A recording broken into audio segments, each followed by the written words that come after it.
I need to finish up. Woo! I saw the first pictures of it. I'm like, damn, he's fast. I love how the shadow blades there too. Like, I did a whole wash up the forearm too, so it looks like his whole arm is just engulfed in shadow. that's so badass. Okay. There's also soup. Are you hungry? Not at the moment. Okay. But I appreciate it. There's gluten-free noodles and then there's rice to add into the soup when Okay. you're hungry. Awesome. It's all Thank on you. the stove there. Dude, that is awesome. And I may or may not have ordered some Dwarf Cleric figures so I could paint one for Doothmere. Wow! Because I felt bad that Doothmere's the only one that I haven't painted at the moment. So. Hello. I love that. That is sweet, dude. Yeah, I'm glad you like it. And it is perfect. Oh yeah. Well, Okay, I need to write down my blade singing properties. Yeah. I'll have to look at it. I will be working on your mini here shortly. Okay. Yeah, I'm gonna probably be doing the same. I have some paint that I ordered Oh, nice. that I'm waiting to come in. That is so cool. By the way, I changed the trim on this screen. I noticed that looked Better? yeah, much better. Because then we could easily lay something over the top. It's more flush, even recessed a little. It looks really good. Thank you. I am very happy with how it turned out. I kind of wanted to be able to make this a normal table in case I ever just was having dinner with people. Yeah, And it you was- could just stick a Waterproof tablecloth on it, and it would maybe put a piece of foam core over top of it to make it a little flatter. So the hit, something like that. the hit dice is 1d6 per level, so it's just one, right? That I add to my. Yep. But that's your wizard Right. hit dice. Do you want to level? You get to choose. So Unless you're leveling up wizard, I guess. I did level up wizard. Oh, okay. Then so you I don't had get to choose. I'm sorry. No, it's fine. I spoke incorrectly there. All good. I know we still get mail. Only two more. I That's had other gross. places like say, hey, Now, we said it's dice giveth, dice taketh away. See, I'm Dice rolled an teased, 8 dice for barely her hit did it. die. So she got 10 hit points this level. Holy cow. She's Oh, wow. a tank. That is She's got sweet. do not know what the. Somehow I have more hit points than her, but not by much. I have 75. She's got I got the 72. lowest hit points. Well, you are the 62. dexterous fighter, so Yes, that's true. What's your con score? Where is that at? Constitution? right below strength and dex. Oh, 15. Okay, that's Plus 2. okay. You add that to your hit points. Oh, really? Oh yeah. You add Don't your forget to add every the plus level. 2. You add your con score to your hit I points. don't think I've ever done that. That might be why you have the lowest hit points. Oh, okay. We started you off at level 2, didn't we? I think so. Yeah. And then I remember coaching you through at least 2 of them. So why don't you add another 8 hit points to your character, Wolk? Yeah. You said your con score is a +2. And what level fighter So that are would you? bring me to 72. I'm level 7 fighter. You're a level 7 fighter. Yep, They have a D10, right? I believe so. And then you're a second level rogue, right? Or a second level wizard. Correct. And that's a D6, right? Should I just roll them all right now? What I suppose that's an option. and you I said don't you're know. is it 2, right? It's plus So, 2 to plus 2. charisma. 9, so that'd be plus 18. I found my closet justice. So average you should be at 64. Okay, Pure average. I had 62. That's not bad. So we can go. Wow, he's 68. heavy. You think 68? He's a fair? chunky figure because of the cloak Yeah. and stuff. Okay. Yeah. But you That's get- heavy. Why is everything heavier in the future? Is there something wrong with the Earth's gravitational pull? Actually, it should be a little higher. So what did I say? It should be 64. Yeah, It would be more like 70 because you were a fighter first, right? correct. So you would have gotten 5 more hit points instead. So 64, 60. So technically 69 would be perfectly average. We'll go 68. Call her good there. So your Yeah. constructs are lined up at the entrance of the cave here. Yes. That's what this is. This is the entrance to the cave here. Okay. And so I just detailed it a little bit more. It's a little bigger, but I was approximating last week. This will give you some space to move. so Yeah. it'll be more better. I love more better. Yes, more better. That's the more correcter way to say that, isn't it?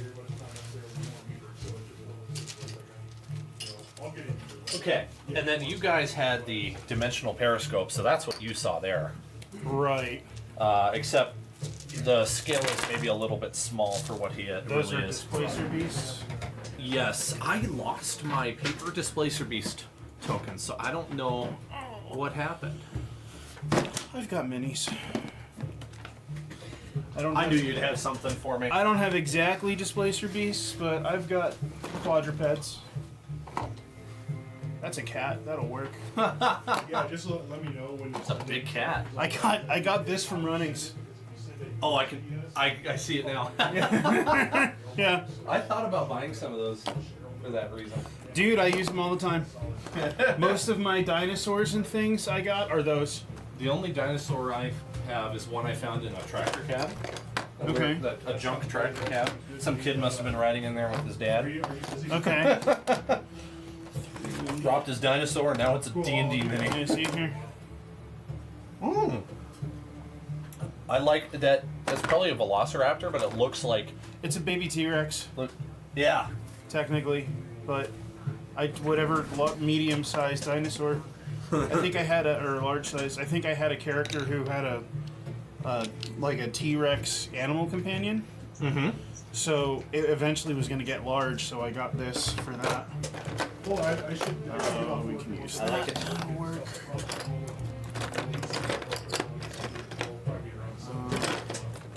I'm honestly, there's Excellent. another lion we can use.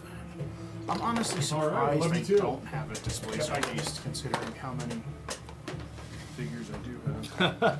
That's okay. These all work much better than chess pawns Yeah. at approximating it. My mama. You don't happen to have any Sending super me glue on you Christmas around, do you? gifts. Can I send it out to your Yes. work? She's like, I know how people are nowadays, and I don't want it to be raining or snowing and have them sit it outside your door and then have someone steal it. And I'm like, send it out to my work. Thank you. Yeah, it's okay. That's funny.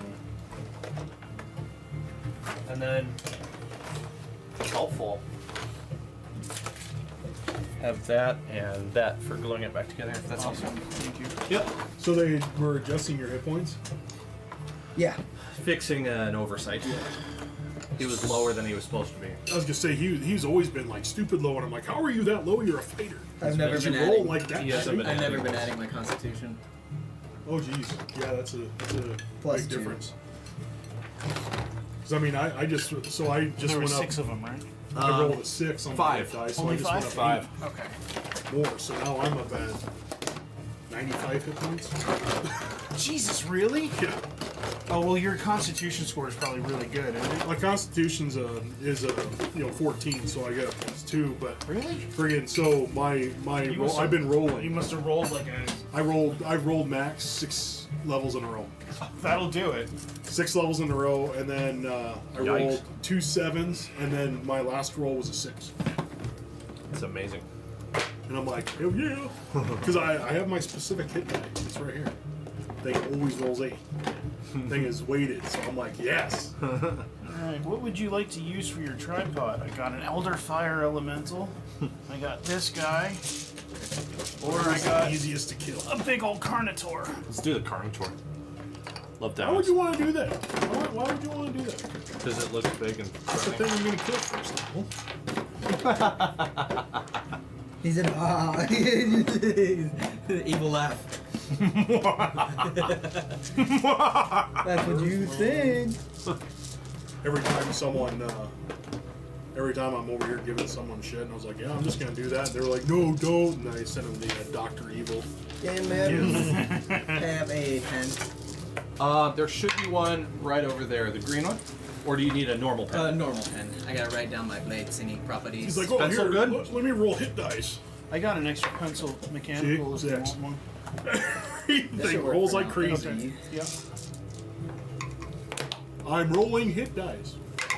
Okay, and I'll never roll like crap. So usually I announce You it. talk to your dice. I'm rolling. hit dice. And it rolls like high. I'm rolling a natural 20. Ah. One. Well, it's the only so it knows that it screwed me by giving me a 5 intelligence and not the greatest stats. So it's like, well, guess what? We're gonna let you roll high hit dice to compensate for your stupidity. Okay, let me pull up one thing and then I'll be ready.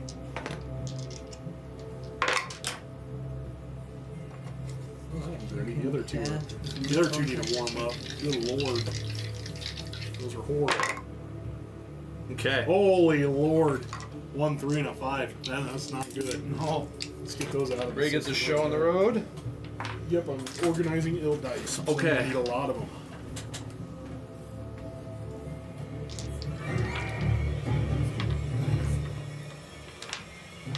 Hey, we're sleeping. None of that freaking crazy sound. Who's stuff. keeping watch? We're sleeping. Anybody? I believe Tanisha was keeping watch. I think I did too, because I was like scared out of my mind. So I didn't. Yeah, I also had the periscope up, so I was looking around at what was outside. So. That was a 10-minute, according to what I wrote on there. Is that right? 5, I believe. 5. Faladwin was doing all that for us because he's a great dude. You have some sort of like vendetta against Fallout. Oh, I have no vendetta. I mean, he can't hit a thing to save his life, so he might as well keep watch. Yeah, well, Yeah. blame the dice for that one. He'll try again later. nice.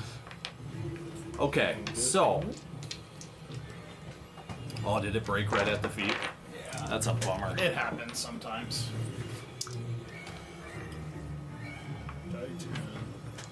Okay, so we left off. I'm just going to give you the simple rundown.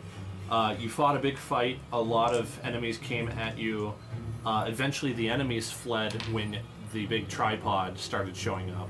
You guys all retreated into the cave and set up the construct in the entrance as a gate. And if it's not clear, this is the entrance right here.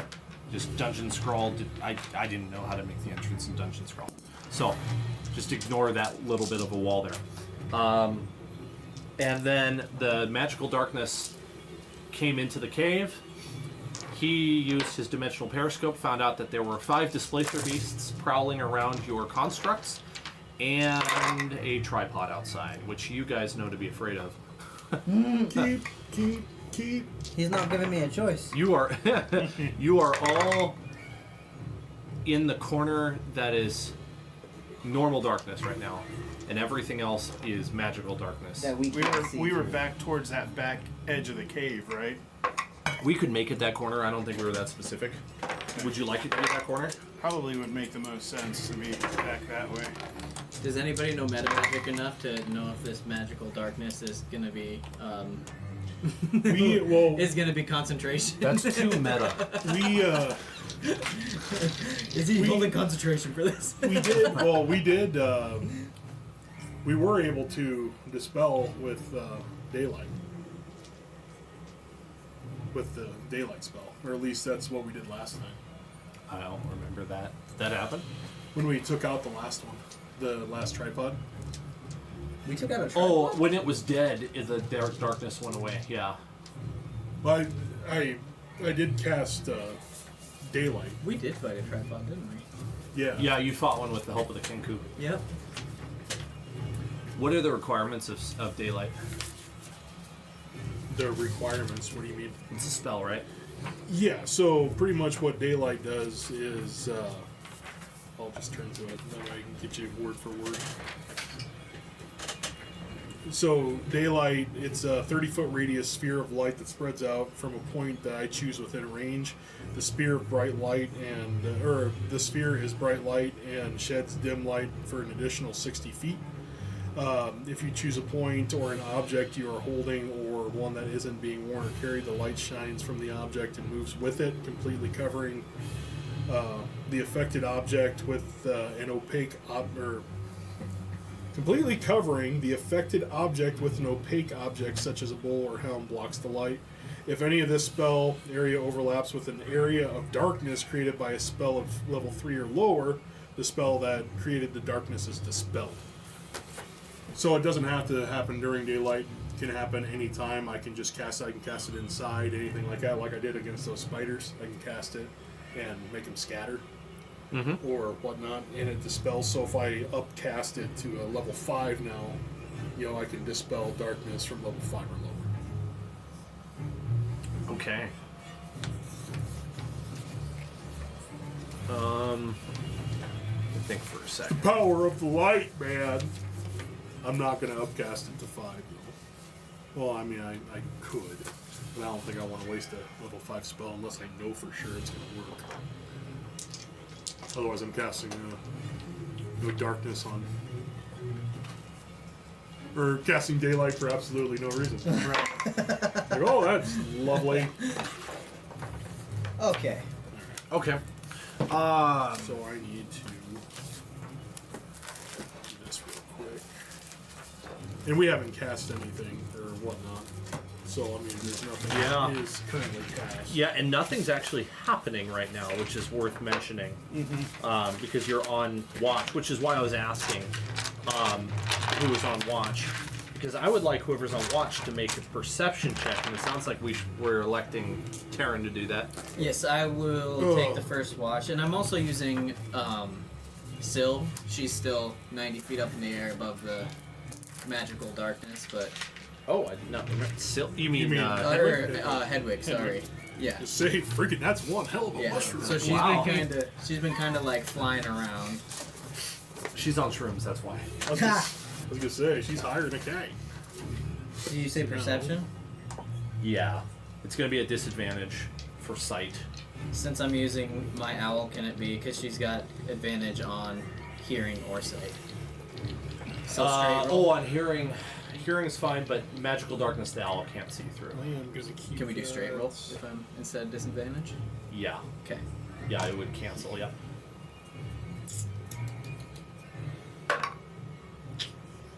Very nice. Which one's perception?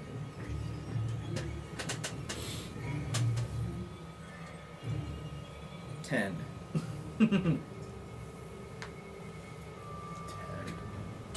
Okay. You see darkness.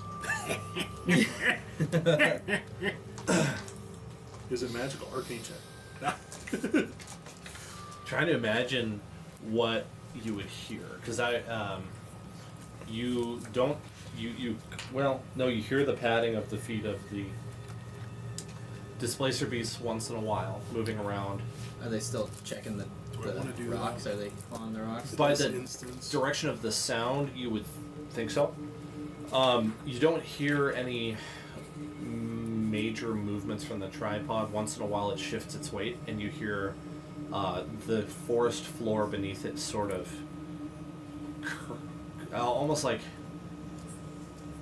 you hear the crack of twigs, and you hear the dirt compact as it shifts its weight to one side onto one of its three legs, and then back. And you hear this breath coming from the tripod, sounding very phlegmy. And your owl probably doesn't smell a whole lot because I don't know.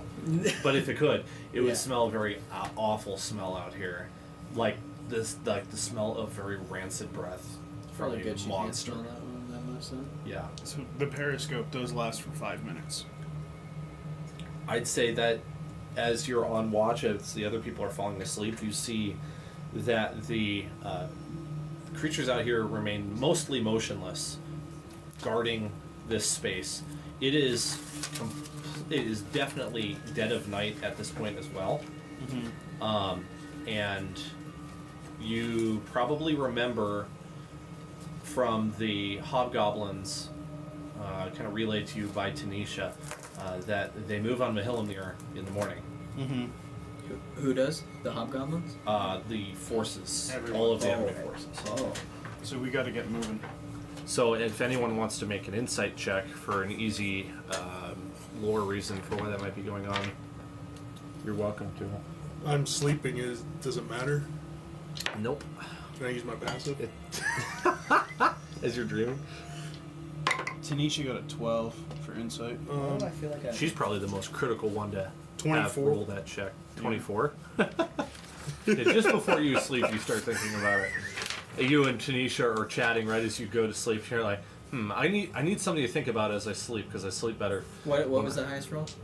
24. Okay, I'm good. And you realize that they are keeping you in here until morning so that you can't Oh, Oh, that's stop a good anyone tip, or yeah. warn anyone. That's some good cheeky info. gits. What would happen if we just slowly start moving our constructs up just to like kind of sneak out of here, or do we want to get them out too? Right now, they're currently blocking the doorway. So, like, they're like a big old shield in front of the door. So if they start moving, it's going to be open season. Is there any way we can maneuver them to be like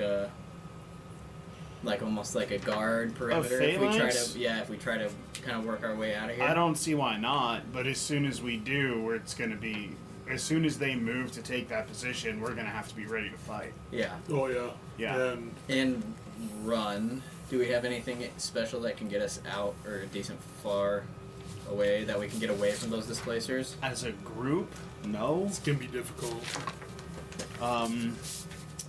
So, a couple new things Corbin picked up is he did get a new invocation, so I did get Devil Sight. So my dark vision is 120 foot, and I can see through magical darkness. Just not this Oh. magical darkness. You can see through magical darkness. Mm-hmm. Okay. Woo! 120. What's really strange is as you're sitting in this cave, very slowly you start to see the cave become visible to you again, and- sort of fading into your vision. Anyone around him, around Corbin, that like looks at his eyes, see they're glowing blue in this darkness. Okay, this is a good part for me to drop what else happens. You notice a silhouetted creature that looks very familiar to you and friendly. Noctis flies into the cave, not of your own summoning, with very faintly glowing aura around his wings. Okay. And he flies right up to you. And he's a raven, right? Yeah, he's a raven. Okay, and do you speak with this raven ever? Okay. Oh yeah, Okay, yeah. that's what I I thought. think telepathically we can speak. How dare! It's just Those like find constructs familiar. let something through. No. That's what Duthmar would think, right? Duthmer's sleeping. As Noctis flies forward, you see Noctis is faint your raven? outlines Nice. of runes appearing in the darkness as a trail behind him. Oh, He flies okay. right up to you, I try to slide him in. and he flies up and lands on your arm. Okay. And he tells you that the rune speaker sent him to aid you. Oh. Okay then. Slick. Good. And that the rune was it rune keeper? Rune Is that keeper. it? The rune keeper is pleased with your valiant actions, and he's going to try to pull out a few stops wherever he can. Tell him thank you for me, Noctis. Alright, lady and gents, I think I have a path out of here. I say we take it. I don't Most want to be definitely. in this cave no more with this stuff, man. We should Get me definitely out. do it after I get my long rest. Yeah, none of you have long rested, so Oh, that's an 8-hour long rest. Do you want to risk it? Well, that's the whole thing. That would be till morning, right? Practically. We can go, but I'm gonna need a rest because I have. If we don't, I'm down to spiritual weapon. so are we That's it. supposed to stop this hobgoblin, like stop these people from leaving, or do we have a rush to get out of this cave? I think we need to get to Mahilmnir as fast as possible just to warn them. Okay. And unless somebody has a sending spell. You actually have a way that you could do this without leaving. Hedwig? Yeah, you've Yeah, done it before. I have done it before. Take a little bit of time, but not nearly as much as it would. I mean, she'd beat them. Right. Who lives in Mahilmnir? That The king. The king? Yeah. That's the Elven King. You send him to the king will recognize your familiar. I'm gonna do that. He would not recognize Noctis. No. So it wouldn't work really probably if you sent Noctis. Did I get the Right. king a leaf? I feel like The I did. leaf? Yeah. I think so. I think I did. You for sure gave it to some of the captains. Yeah. Yeah. I will say. Yeah, I'm gonna do that right away then.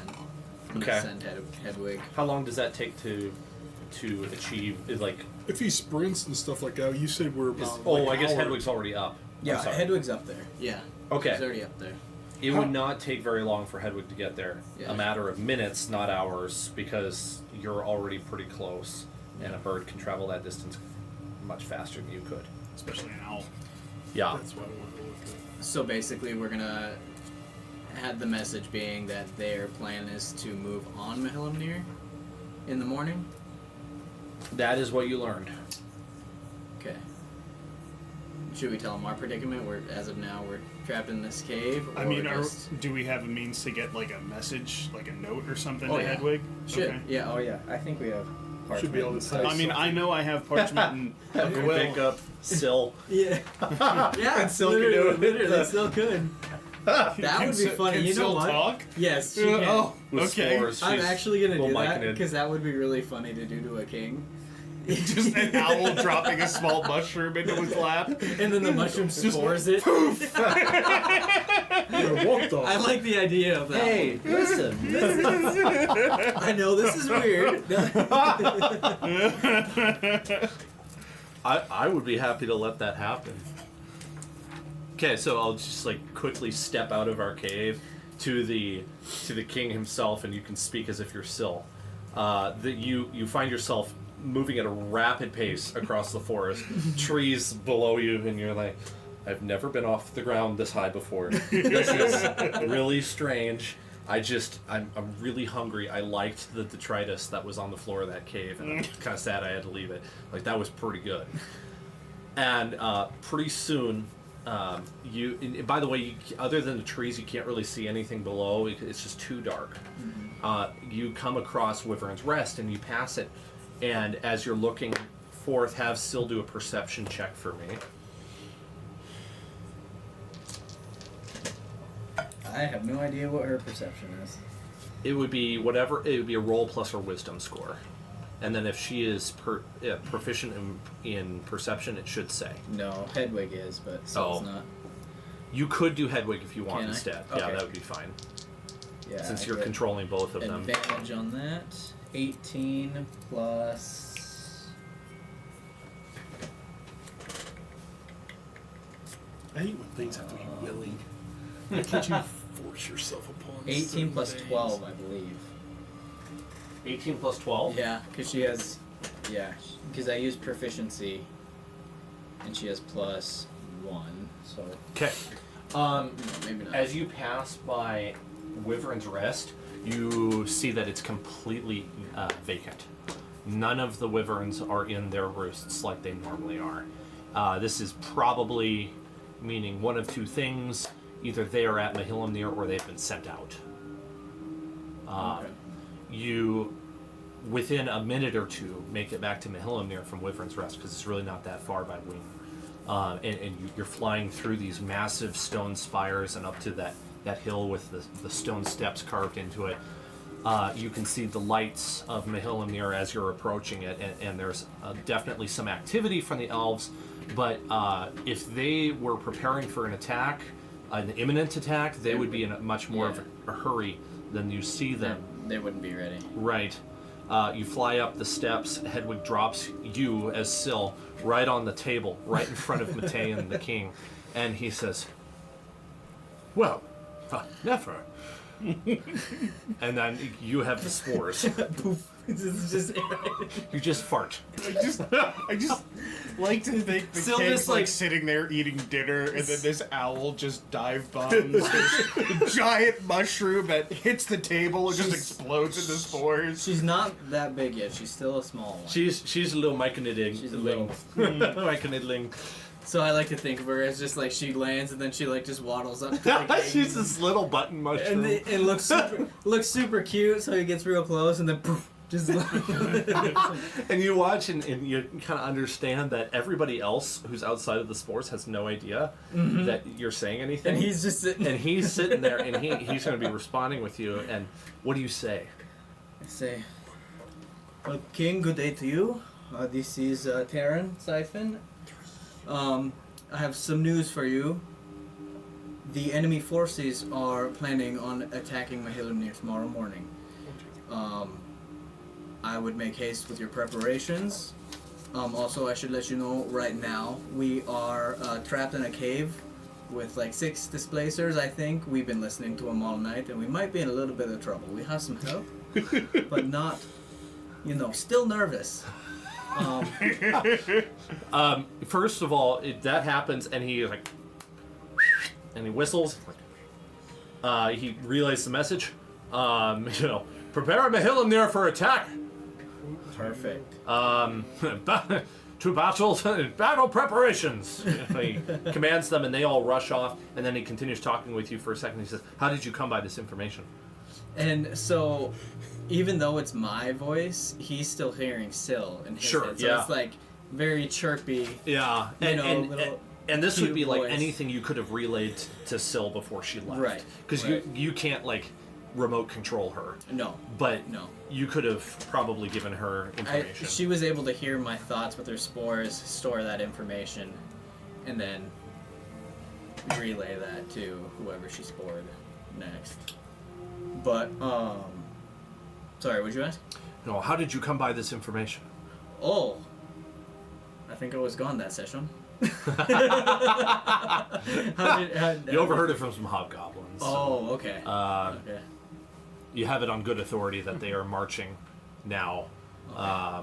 He asks, how many forces, and you Any would kind of information that he can glean. you would know that not only have there been hobgoblins, but there have also been warg riders. There have been there's a red dragon with a worm speaker that you guys saw. Constructs that we've been fighting. That may or may not be dead. Yeah. There were some ogres. Ogres. Yeah. Yep. That's all you've seen. That's actually a lot that you've seen. Yeah. Do we know? So I would obviously relay to him any information that I felt prevalent to him, which is pretty much everything that I know about the enemy, or Terran does. Yep.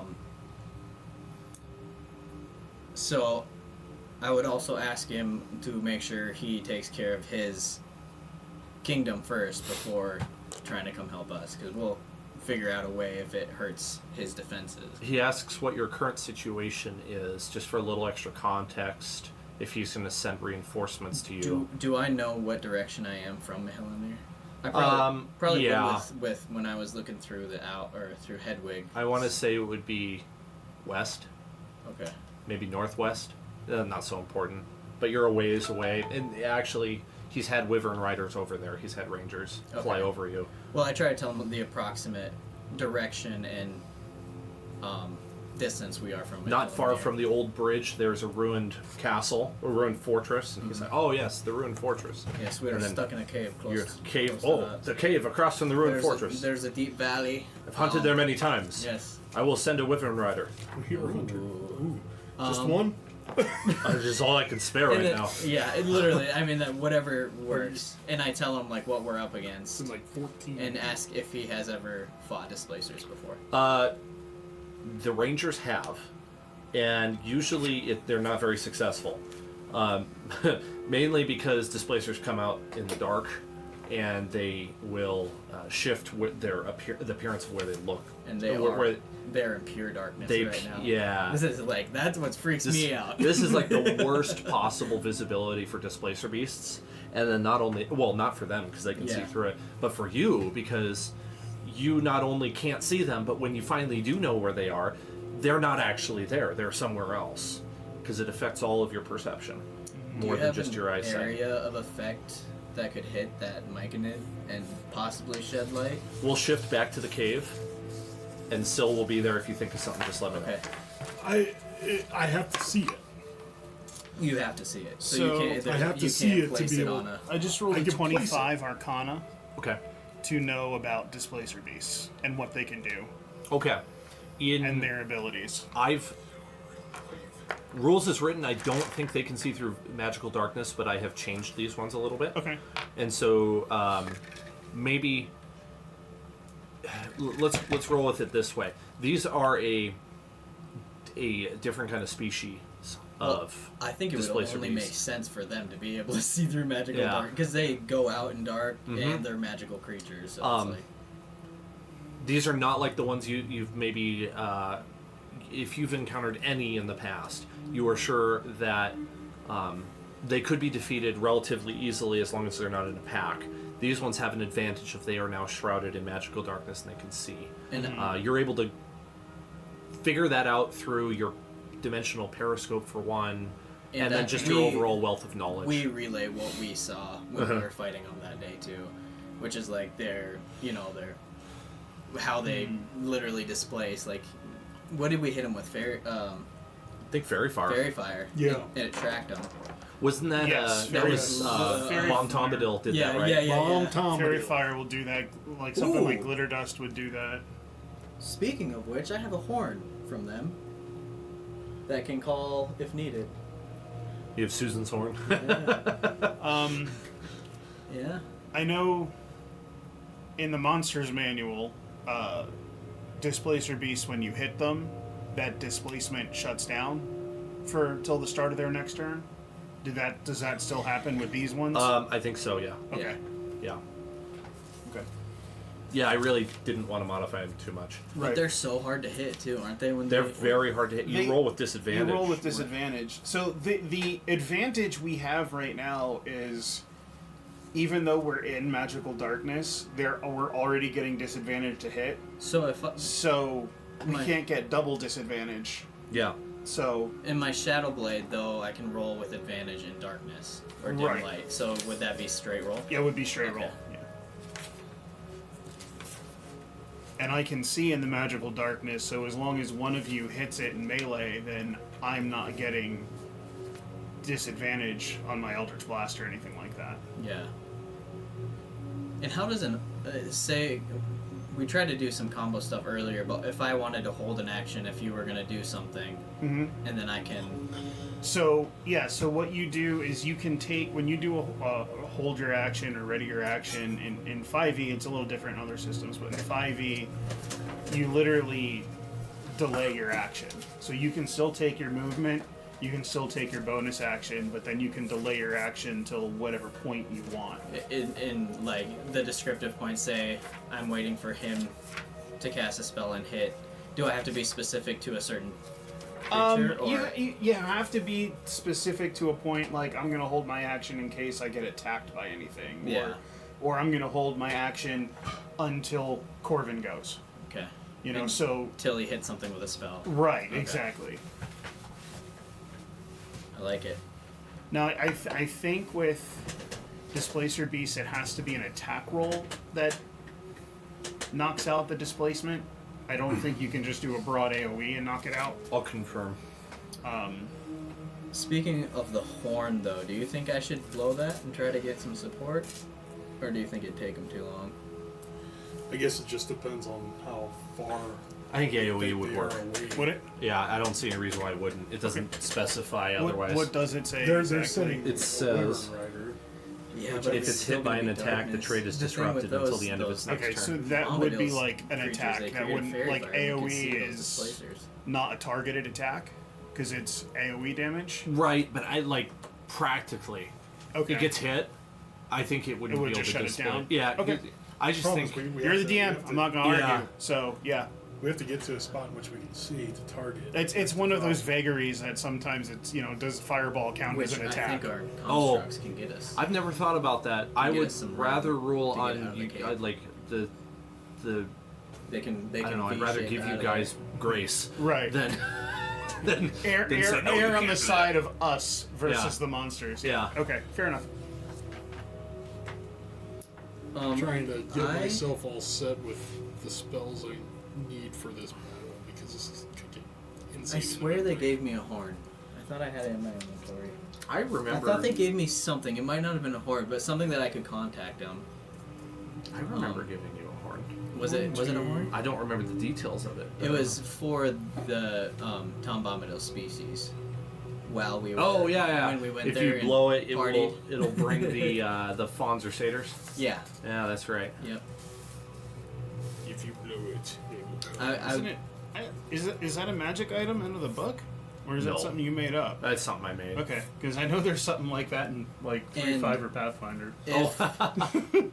if that is able, like, I just want him to know because I can't talk to him, but I want him to know, like, again, it's only for support. Like, I know they don't do well in like combat.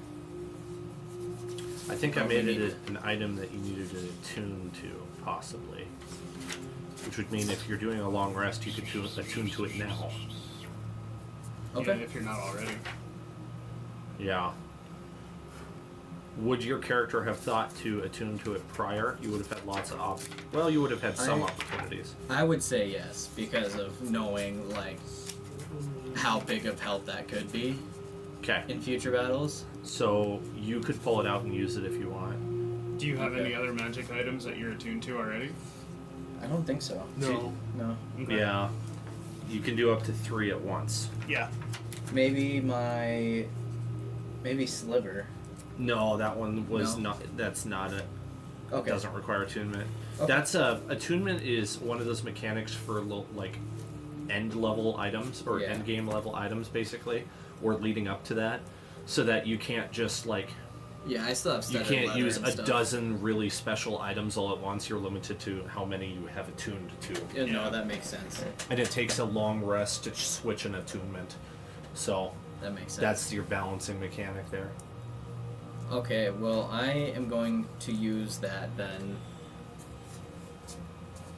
Because I don't know, even with their help, we might be able to even fight these things and not have to worry about them again. Yeah, I think we'll be. I mean, Do you Flare- blow it in the cave?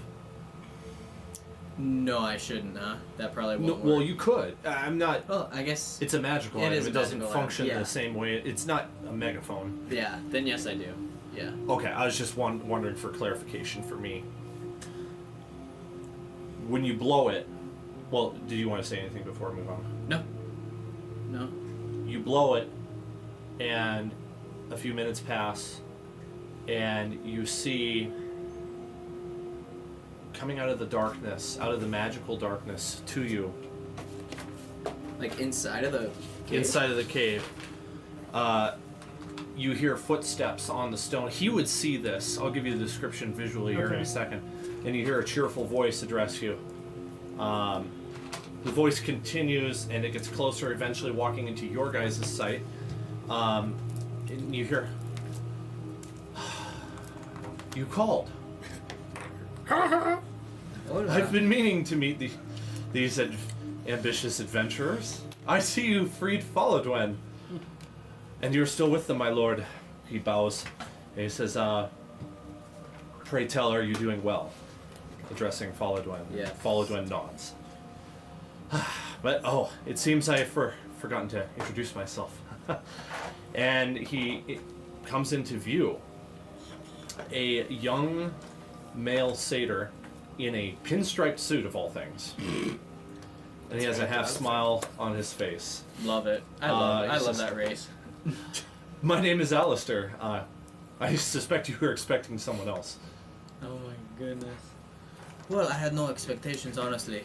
I just blow on this horn and see what would happen. You blow the horn, and help comes. Oh, gracias. I can't tell you how thankful we are that you have come. I do not know this gracias, but you are welcome. It's okay, senor. We'll get you. Anyways, yes, we are in a situation here. I could see that. I was hoping to hopefully get some help from your kin. Last time we fought, do you know what's going on? Oh, absolutely. Okay. All I need to know is what you want from me. I have the power to help you. I would love if we could get just a few of your kin to come help us with some support aspects of getting out of this cave, or possibly even taking out these creatures. Absolutely. I had- Give me specific instructions. I had Bombadil before when we fought these things, and he did some fairy fire on them. Ah, and bomb. yes. Love yes. bombs. Me too, me too, man. He makes teleport. some great snacks. Two more here. I'll tell you what. But yes, and that was very helpful when fighting these, and we could just use some support like that, possibly offensive and healing support if possible. Again, I don't expect you to get into the fight. Stay back and support from afar. All right. Well, I have a few tricks up my sleeve, and he rolls up one of his sleeves, and then the other one, sort of making the metaphor more literal. And Ace of Spades falls out. Oh, you dirty bastard. I Oh, you weren't supposed to see that. do a perception check for me real quick. Sure. I have some power. I can make your nat 20. enemies go away. You see a vague tattoo on the bottom side of his wrist, but you don't have a close enough view to see what it is. He says, I will do what I can. And he turns around, and you hear the click clop click clop of his two hooves on the stone, and he walks away. And you don't hear any of the constructs move out of the way as he rounds the bend. He's just gone. That's badass. I love that. Some time passes. So we need to be ready to get out of this cave. So are we making a break for it, or where we decide we're not napping? We're not we're long resting. Shit. God, I keep forgetting about the long rest. I should have told him about that. Because I don't think these things are moving unless. So Well, I don't know if we're making a break for it. I know that we sent Edwig to talk to Yeah. dude, and- so I don't know yeah. if we're performing a long rest or not. If we are, I need to do so. Let me give you this. Well, I'm waiting to see what happens because there's going to be time until they even get here. I'm assuming. Yeah, I was implying So- that there's a little bit of downtime before an event, before something happens. So about like 5-ish minutes, so you guys are like nothing's happening and you can talk, and then something happens. But I don't want to outright say it like that all the Yeah. time. Okay, so I'm not sleeping yet. Okay. I like to give you a little bit of breathing room before one of my scripted events happens or whatever you call it. How down bad are you? I have one spell, and One that's spell. spiritual weapon, and I have healing potions, and I have cantrips. That's it. So if we're gonna even think about taking on 6 displacer beasts and the tripod and all that other fun stuff, I will be launching Sacred Flame. I mean, I've got healing. I've got both my spells. Because I get all that stuff back on a short rest. Well, I think we have an advantage at the moment, or like we will. So I think we kind of try to feel it out and not get too into it, so we give ourselves a way out. But if we can take these things out now, with all the help that we're gonna Right. get, Well, it might be our best shot. Dan, you said there was a path that Noctis flew in on that I could see in whatever. Yeah, when Noctis flies, there's a little trail of like glowing runes behind him now, and he has this slight aura to his wingtips Okay. of golden light. And you can now see through the dark, magical darkness too. Is that what you were asking? I was just wondering if the path was leading anywhere specifically. Oh, where Noctis came from? Yeah. No, he appears to have come in through the mouth of the cave. Okay. Not harassed by the foes outside. Gotcha. It almost casually flew in, like, it's not a big deal. Right. So how long do we get before help eventually comes? Or how long would I was gonna move on to that right now. So about 5 minutes passes since you talked with Alistair, and you hear the moving of the feet outside, and definitely your periscope's down. Oh yeah. It is done. Been more than 5 So minutes. you're not able to see this unless you go try to get a view through the mouth of the cave, which would be almost impossible with how much is out there. You hear a low growl from the tripod, and you hear as it adjusts its weight, almost I- like it's turning. I want to be up there with the guys. Okay. Are you I able will to see take through a that? DC 25 perception check Yeah, I'm not at expecting. disadvantage. Yeah, to not glean. expecting to see beyond them, but Okay. I want to be able to like see out, Gotcha. like into the open, so I can kind of get better. So the interesting thing is the magical darkness has receded a little bit, and more of the cave is visible to you Okay. as this is happening. And so, like, as it's happening, you could concurrently move up. Yep. And so, go ahead and roll disadvantage DC 25. I'm not worried. Even with my perception, I'm not even going to attempt that.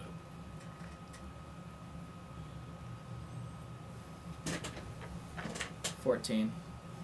Okay. You are not going to see what happens, but you hear what's going on. Okay. Old for Tanisha too. She did not do well. I'd have to roll 2 20s to be able to make that DC Yeah. at disadvantage. Okay. That low growl from the tripod increases and sustains from a low growl into a full-blown blare, and carries on for a good 45 seconds. It is Okay. massive. The lung capacity of the thing must be insane. It probably causes you a little bit of worry. It's up to you whether or not you want your character to be worried. And you hear at the same time, now the displacer beasts start actually talking amongst each other, not in words, but in their cat language. And the constructs remaining solid and rigid do not face any attacks from these displacer beasts, and you hear them turn and move away from the cave as they get slightly more distant. That you assume that's what must be happening, and you hear a bang sound outside, and Bang as in like something hitting metal, or bang as in something exploding? no metal. You hear a solid thud on a large object, and then you hear the blare of that horn get interrupted, almost like the breath was knocked out of its lungs, like a thud, boom, as the leg comes down, steadying the tripod as it's swaying from something that hit it. And then you hear this sound of, like, you could only surmise, pure energy radiating out, and then the darkness, the magical darkness, blinks out for a second, That's what I wanted. and you see red light all of a sudden entering the cave, bouncing off of every surface. It hurts your eyes. It hits you so hard. Whoa! What is going on? And that red light stops, and the magical darkness comes back, just as strong as it was before. And you hear a very angry trumpeting sound from the tripod, and you hear it go, BAM! And the tripod's angry voice gets cut off, and very abruptly, darkness blinks out again, and you see a much dimmer red light, which flickers and then goes cold, and you hear and you hear one of the displacer beasts yowl in pain as it gets trapped underneath the body of a now fallen tripod, and the other four run. But it displaces and it only takes half damage. That's ridiculous, actually. I definitely want to go see what's up. I Okay. think that's our That- cue. Yeah. Yeah. It is, pitch black outside, but there's no magical darkness anymore.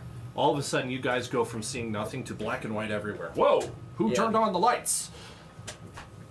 Love it. Maybe reeling a little bit from that sudden bright red light that was in your eyes. Oh, that gave me a headache.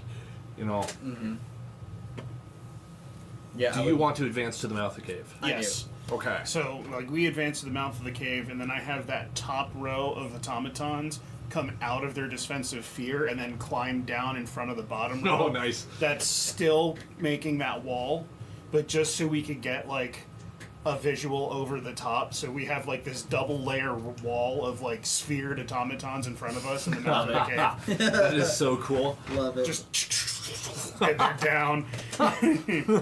Like a well-oiled machine. Man. Okay, outside of the cave, you see a dead displacer beast that's been broken in half, and there's blood pouring all over the ground. It's just gray blood in your vision. Eldritch And on Blast. top of it, double tap. On gonna top of it, you see the mangled, broken figure that is just leaching black ink out of it. Of the Titan tripod. Its tentacles coming off of its head snapped in several areas, laying on the ground completely lifeless.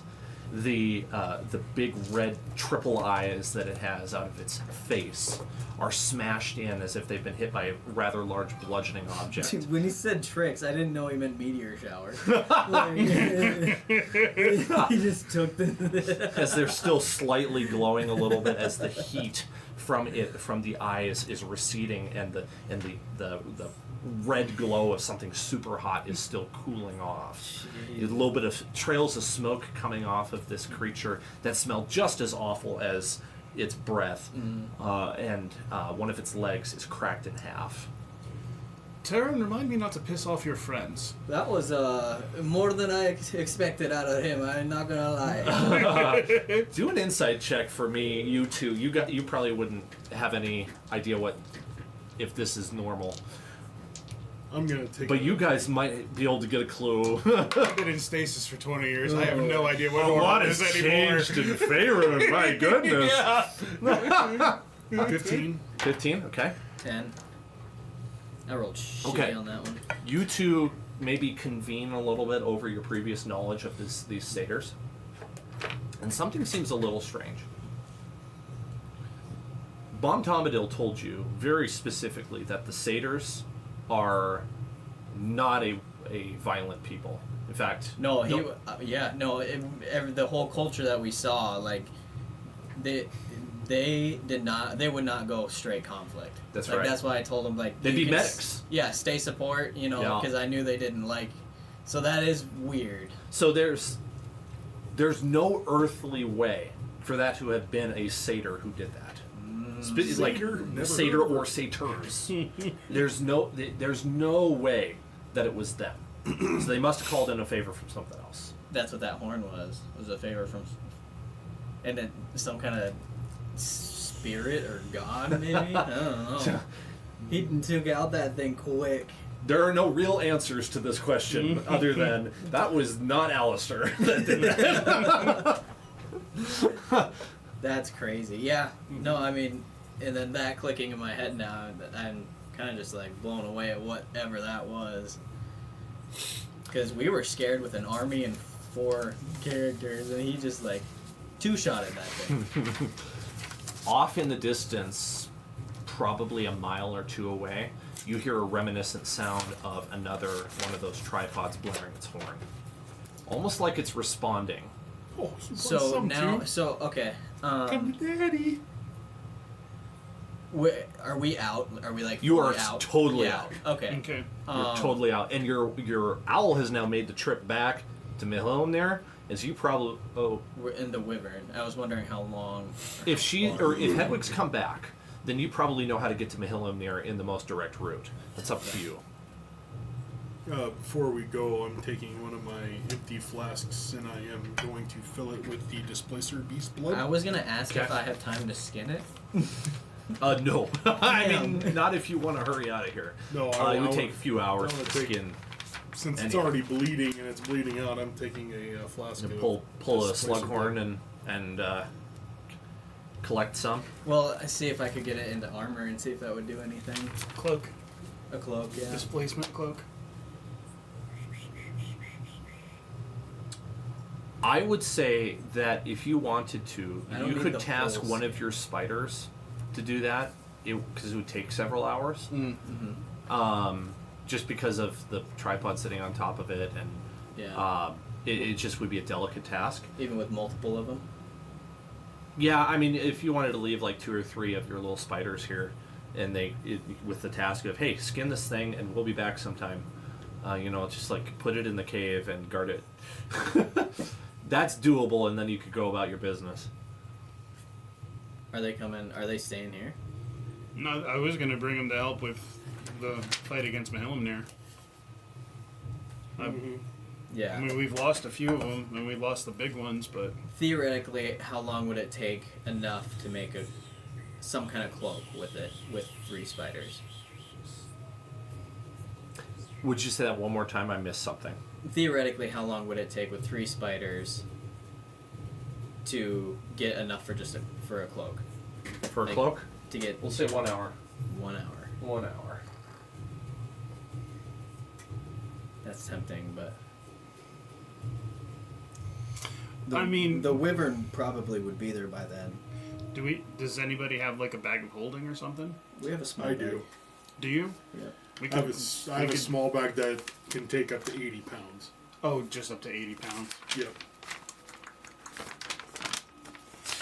Tell you what I'll do for you. We can drag it into the cave. Okay.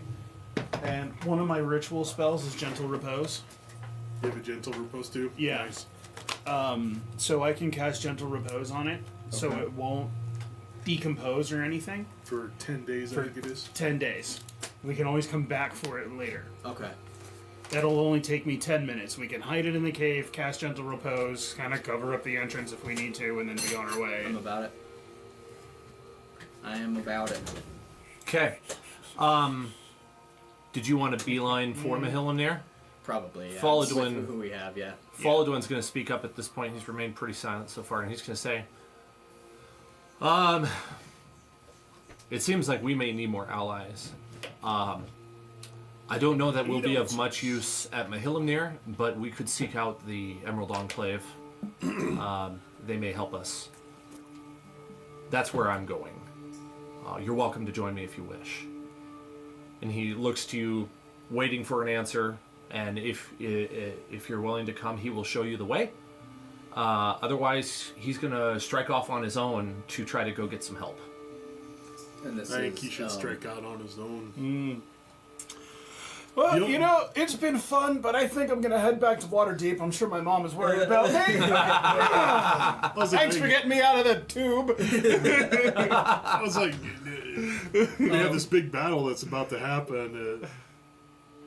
Mahilmnir. Yeah. We'll let him go. Yeah. Does he request any help from any? Only if you wish to help. He seems to be implying that it may be helpful if you go back to Mahilmnir now, but it would be far more helpful if you were to get the help of the druids because they have the treants. How long do you think this trek would take to get their help? This whole thing. If they're An attacking hour's in- march, less if we run. I know exactly where they are. We could have them there, we could have them at Mahilmnir before dawn. So That does not help me at all. So I think. I don't like being worthless. How do we feel about how do we feel about splitting? And So, I'll go with him as some of the fastest. I was just going to say, how long is it till dawn? Would So it's probably 10 o'clock. 10 p.m. 10 p.m. and I usually go with 5 o'clock more dawn. So he'd be able to get a short rest in before dawn, I or a would long need rest a in long- before dawn. Yeah. Yeah. I have to get a long rest, otherwise I don't get anything back. See, I was going with fall, so we'll say it was like 7 o'clock is dawn. So And I don't think you want your healer to have no healing spells. Right. That's not smart. I don't need a long rest. I can deal with a short. That's the thing. Everyone else can do stuff. I'm with short the rest. short I can't. rest king Oh, over oh. here, so. I can't totally do forgot. anything. The wyvern shows up I was and wondering. lands, and he says, "I'm sorry it took me so long. Is there anything I can help with? You seem like you We already took care of killed it on your own." No, not on our own. We had other help. I heard the sound. It was an act of God. I have a question. How much can your wyvern carry? I could carry another rider. Can you carry two? Maybe. If Which you- ones? Me and the prince. He looks at his wyvern for a moment. Then he pats his belly. Yep, I think so. One of you will have to be carried in his legs, his claws. The prince will do it. He likes it. I'm a prince. Why? I ride him like this all the time. Oh yeah, he's a rider, isn't he? Then like they're. He is one of the rangers. Yeah. It's probably like I ain't doing that, dude. Well, I'm a to be prince. fair, you are more comfortable with these creatures than I. Followdwin says, "We will need your wyvern," and the elf says, "Absolutely, my liege." And he steps off the wyvern, and he and so you I guess have that's an option. You have an NPC ranger at your disposal now, Okay. who will theoretically hit harder than Followdwin. Followdwin says, "I will be taking the wyvern. Master Dwarf, you have expressed a concern with not being able to rest. Might I suggest I take you with me, and you sleep on the flight?" Hell no, I'd have to do it in his claws. No, on his back. Oh, well, I thought he could only take two. No. You were asking if he could take two extra riders, Oh. and so it would be two bareback, one in the claws. But now it's a situation of two bareback, so you would be riding on the back. Well, you'd be riding in his claws. Then. No, Followdwin would be What's piloting. that? That was like a miscommunication. Followdwin Oh, I commandeered thought the you were. wyvern. Oh, I Yeah. thought you were going with him. I am. So two on the back. Oh yeah, because that's where He's already Followdwin going. really messed up your plan. He just stepped in. He's like, "Yep, I have authority Well, here. if he has enough, my to take, wyvern." I say you do it. If he has enough to take three on his back, then yeah. And you're smaller. You weigh a lot. I mean, if I'm Followdwin, gonna be interrupted though. It's Yeah. not gonna take but. If it takes an hour run there, it's gonna take 10 minutes in flight. but He looks at you and he pats you on the shoulder. He says, "Don't worry, I will take care of this." And he looks and he gives you a reassuring look. "Don't worry, this is going to work. Trust me. I know what I'm doing." I think You could disagree if You're you there. want. I think you should go. we run to Mulhiram there too. It's only an hour away. And then I can rest while I'm there. And we're Well- already there.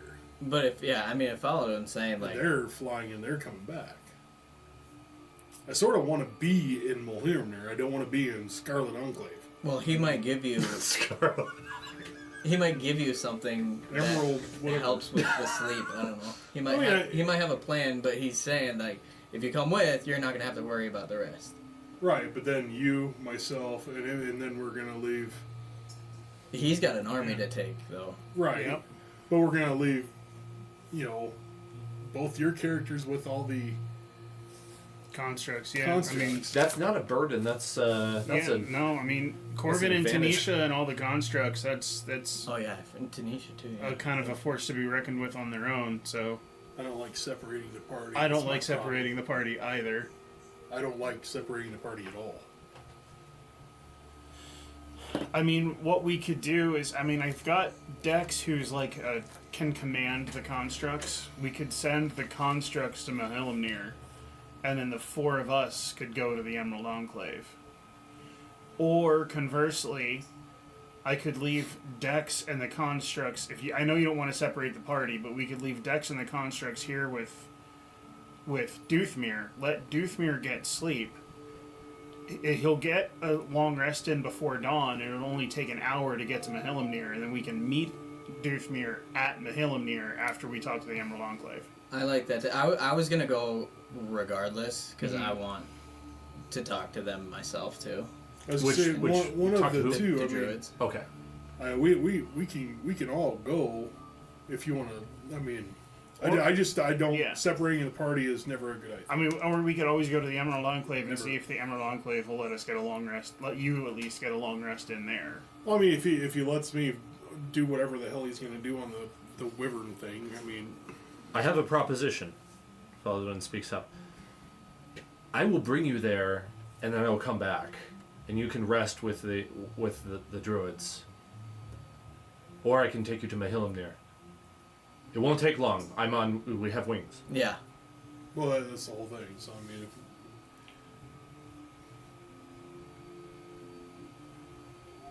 I don't care what we do. Yeah, I just don't want to do it separated. I agree. Yeah. I agree.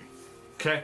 What Falduin will do then is he says, okay, he gives you a bearing. He says, go this way, turn at this tree, turn at that rock, follow that path, and you will get to the grandfather tree. You can't miss it. You will see it from like once you get over this ridge, you will see the grandfather tree. You will know exactly where you're going. Meet me there. I am going to go and consult with the druids and make sure they are aware you are coming. Because even when I show up, I will need to Tread call carefully. in some favors. Oh. Okay. This is going to work. Emerald it's not gonna be Enclave easy. not too accepting of outsiders, are they? People say that we, the elves, are insular. They haven't met the Emerald Enclave. Okay. Don't worry, they care deeply about this forest. Perhaps, I would say even more than we elves do. But Well, then that we would have common alliances there. yes. No fire when you get there. Don't start any fires, and be careful what you touch. Also, just bear in mind, these people care deeply about the woods. Any sort of loose talk about cutting down trees, great way to get them upset. No, I can play a hippie for a while. Don't worry. Okay, And we're off, I think. I need to set up a board. There's soup in there. Yeah. Do you want to have some? Yeah. Yeah. do that myself. So I'm gonna set up a board. Take your time. Have a 5, loose 5, tight 10. That makes sense. What you thinking there, Chris? No, I'm just looking over some of this stuff there. I was updated. Yeah. I'm gonna take a quick leak. It's an AoE, 20-foot radius burst, does 8d6 damage, and then they have to make an int save, or if they fail the int save, they get a 1d6 penalty on any attack roll, ability check, or saving throw. Really? Yeah. Dude, I love that blade singing. Plus my intelligence proficiency or bonus. That's Yeah. 5 right now. So that I played a blade singer before, and she was fucking nuts, dude. and that's something I saw because I knew what I wanted to be like going into this game was like a dual wielding magic user. So the Elder Knight was a good, a good thought. But then if you just go straight blade singing, it is very. And that's the fun, that's what I was. It's cold. Use the microwave. Perfect. Good. That is really good. Thank you.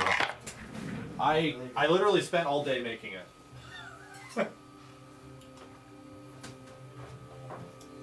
I wanted it. I put very good. a lot of stuff in there. There's a little bit of mushroom in there. There's.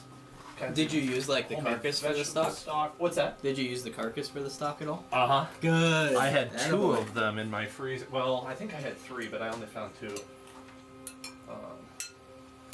That's perfect. Oh hell yeah, that's rich. Yeah. Friggin', that's why I said too. I was like, holy Yeah. cow, dude! You That's like a expected perfect soup for the cold Kill day. it. Perfect. I was really craving it, and honestly, I couldn't think of anything Yeah, to make because the pasta's actually is really good. Yeah, for gluten free. Yeah, for a gluten-free pasta, it's actually nice. That's good.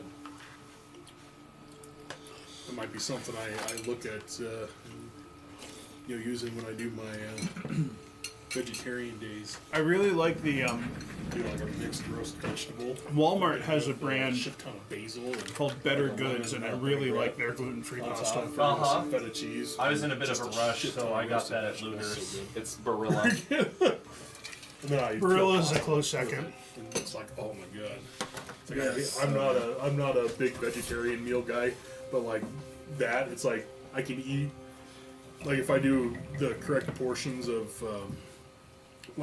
pasta and everything, if I did just one serving or 2 servings of I wonder pasta if this is the and wrong all that size crap, it's now. like I can eat all of it. Oh yeah, I Be made like it for the other 100,000 trim. calories, It's you too know? small It's like I now. eat so much. It works. That's Ridiculous. awesome. You got a little card Sorry. there. Thank you. I Well, love.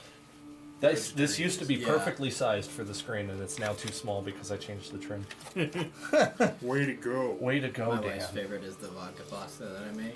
We're gonna Oh, assume, yeah. by the way, Oh, that this is yeah, 2 inches nice. width Okay. for spaces.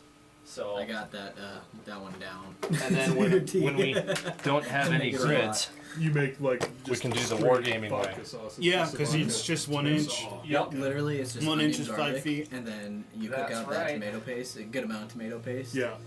And then I use a little bit of stock. I use that tomato Mexican stock. That's that tomato chicken. Oh yeah, That yeah, yeah, stuff. yeah. And then heavy cream, Parmesan, little pasta water. Nice. It's good. So you Other see than off in at the the distance this restaurant. big, big Rocky mountain It's slowing down, but that's to be expected with the winter. or hill. I Yeah. guess hill would be a better. You work at the restaurant next to Buffalo Jump, right? Yeah. Yep. Until December, we have some big Christmas parties coming up, but until the end of December. So when we go in there, we should all just go in there and be like, "Oh yeah, he said he's paid for a meal." Yeah. Yeah. All of us You should- send it back. Hey, we said medium. You should come on a Sunday. Come on a Sunday. Yeah. I'll just go up there. We said They're like- medium rare, Brandon. What the fuck? Send it back. All these guys want to send their steak back. They said you suck. That's why I don't see. That's why I don't invite friends. When I made the That's why you menu, have friends. when I made the menu, I directly made sure I wasn't competing with anything that they were doing next door. That's So they- Nice. considerate of you. Well, they do steaks. I'm not gonna beat a place that does, Yeah. And honestly, Right. Buffalo Like- Jump's food is so freaking good. It Like, is. There's. So Yeah. I just gave the menu its own little because what it is a bar / restaurant, so it's like better bar food, like Gotcha. signature burgers and sandwiches and stuff like that. That's so cool. I like freaking. Are you the I head like- chef? I made their menu. Yeah, I remade Oh, their menu. right on. I love pub foods, like straight up just Yeah. good pub food. How long Makes did me it- happy? How long did it take before they accepted the making new menu, or was it right away? Oh, they had been wanting to change it before I got there. Oh, nice. They works out wanted great. they wanted that place to be better, but they didn't have anybody that was able to do it really. Yeah. Because it was kind of just like they would have one of their cooks from the other side go and work it for a little bit, and they didn't have anyone to actually like. Does Buffalo Jump own both places? Yeah. Oh, okay. Okay. Oh. Yep, same owners. Okay. Gotcha. That makes sense. So, This is dope. Whatever this is, I am loving it. That's the tree. I love the mountain things. Like Little those dinky are so cool. They were fun to make. I just got into a groove and I just made a whole bunch of them. Check this out. This is my newest. I love that. The mossy woods. I made those trees from scratch. Huh. These are just little corner decorators. So like the corner is useless. Now there's a forest over there. Why do we always have crap that we have to climb? Why does he make us always climb? Because he likes giving Because us I'm bludgeoning damage. really good at dex checks. He likes making one of us fall and hurt ourselves. I'm really good at acrobatics and And another Well, one of so- us so- can teleport 60 feet at will. So was Austin. I can do that as well. Yeah. So was Austin, but he was the one that always fell. Mm-hmm. Freaking A. That is true. I would make I my think- checks I and think he he would fell freaking once. fall. No, he fell twice. He fell off a cliff too. That was the first time, wasn't it? The first one he fell off a cliff and No, what, it was like a 10 20? foot. It was a 10-foot cliff. Was Because it it 10? was at the camp, the very first camp. He that fell we part had. of the way down. Yeah. It was like 10 or 20. Yeah, well, I think it has to be 20 to take damage, isn't it? no, Or is it every 10? 10 feet is a Okay. D. It's That's every- probably enough D6. terrain. I just love showing off the terrain. So you come in kind of over there, and Right you over see there. over there, yep, on that little bit of a hill. It's definitely hilly over here. There's big trees. Well, there should have been. There should have been named Mahil Mirnan. Hill. Is that what you were getting? Hill. Yep. Hill. Wow. Yeah. Yeah, we were on the same pad there. Let me grab my my lore here.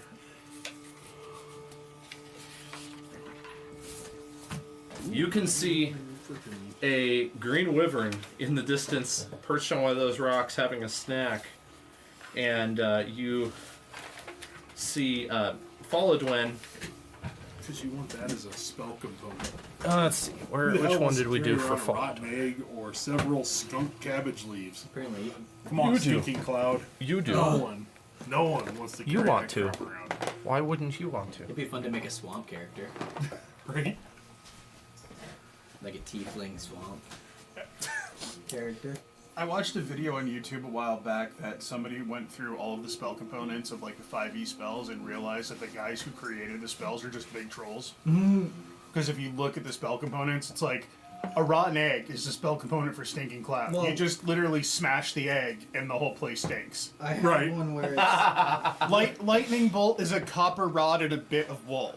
Like you just rub the two of them together and create static and discharge it. Like that's lightning bolt. one of mine is That's clever. Yeah. one of mine is a piece of hair wrapped in bubblegum. Uh-huh. Bubblegum. Some kind of gum. Yeah, like tree Which gum one or is it? something. Yeah. God, which one is it? You think this is too big for Hedwig? Yeah. Yeah. Make a good giant eagle or giant owl. Yeah, that's what it's for. I love it. Green wyvern? Oh, thank you. Yeah, that'll work. That's cool. What is it?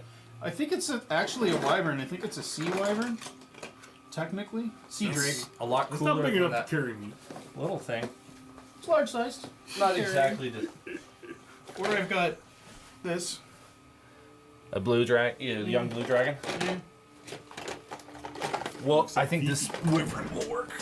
Looks like Thank Fifi you. Only Blue. Yep. Okay, so you see a group of people off in the distance there, and Folodwen is one of them, just below that wyvern. Okay, where did I leave my sheet? That's what I was working Huh? on. Don't know. Oh, he went ahead with the wyvern. Yes, yep. And you guys are... Where's Mr. Pompous Pants? I gotta get him.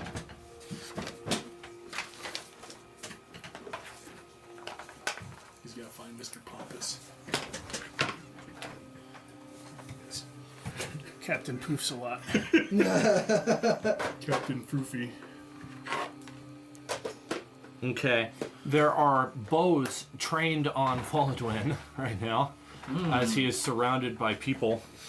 Is he down here with them, or is he up here Yeah. with the wyvern? No, he's down there with them, I'm and the gonna look wyvern at is up him on and the be rock. like, Senor, you can take the lead, man, on this one. we're way the heck back there.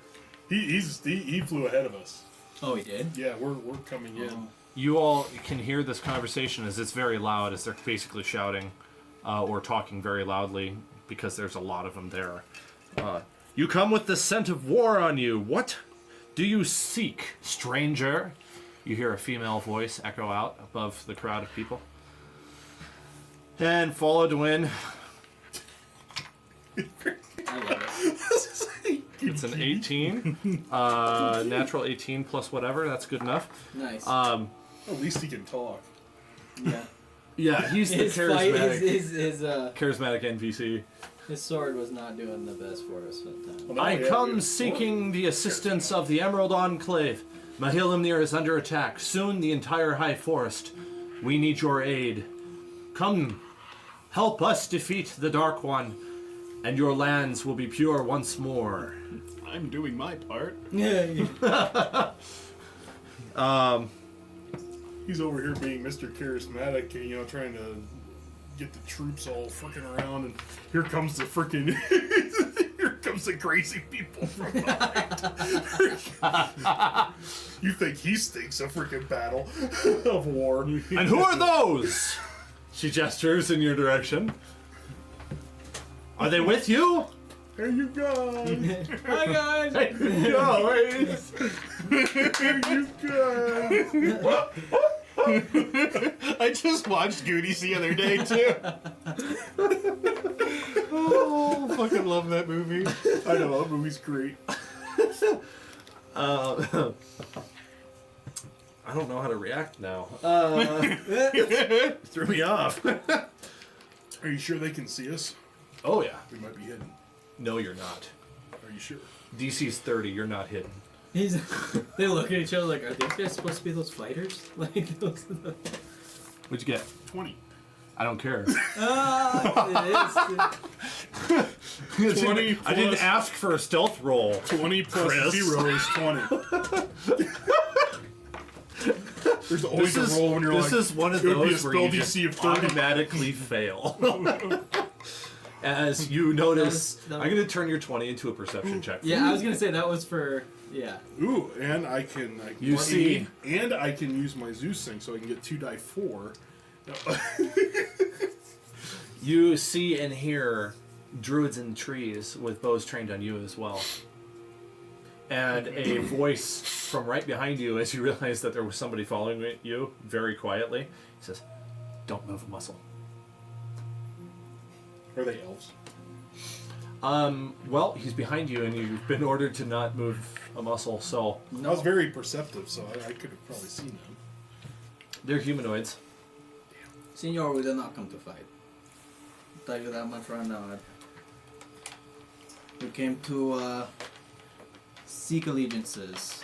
Are you with the king's son? We are. Then you may, for a time, pass. And he lowers his bow and he gestures. And they take the arrows off their strings. Back in the quivers, you hear the clink of arrows in quivers.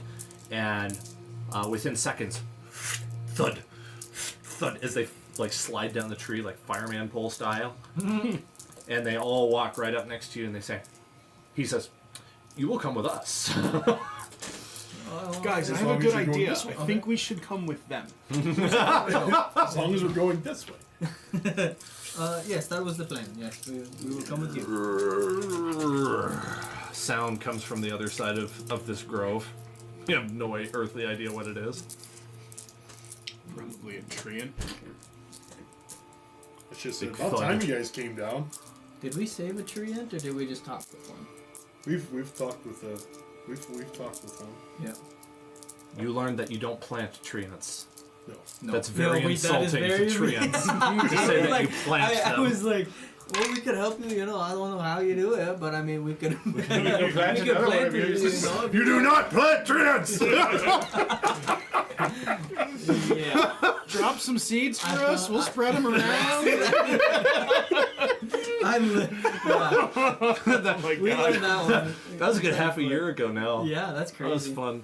We walked by and did you get? He picked you up. Yeah, he picked Yeah, he you picked up. me up. He's yeah. like, "What are you?" I was like, oh shit. I'm That's sorry. funny. Please let me down. Banner of elf for you.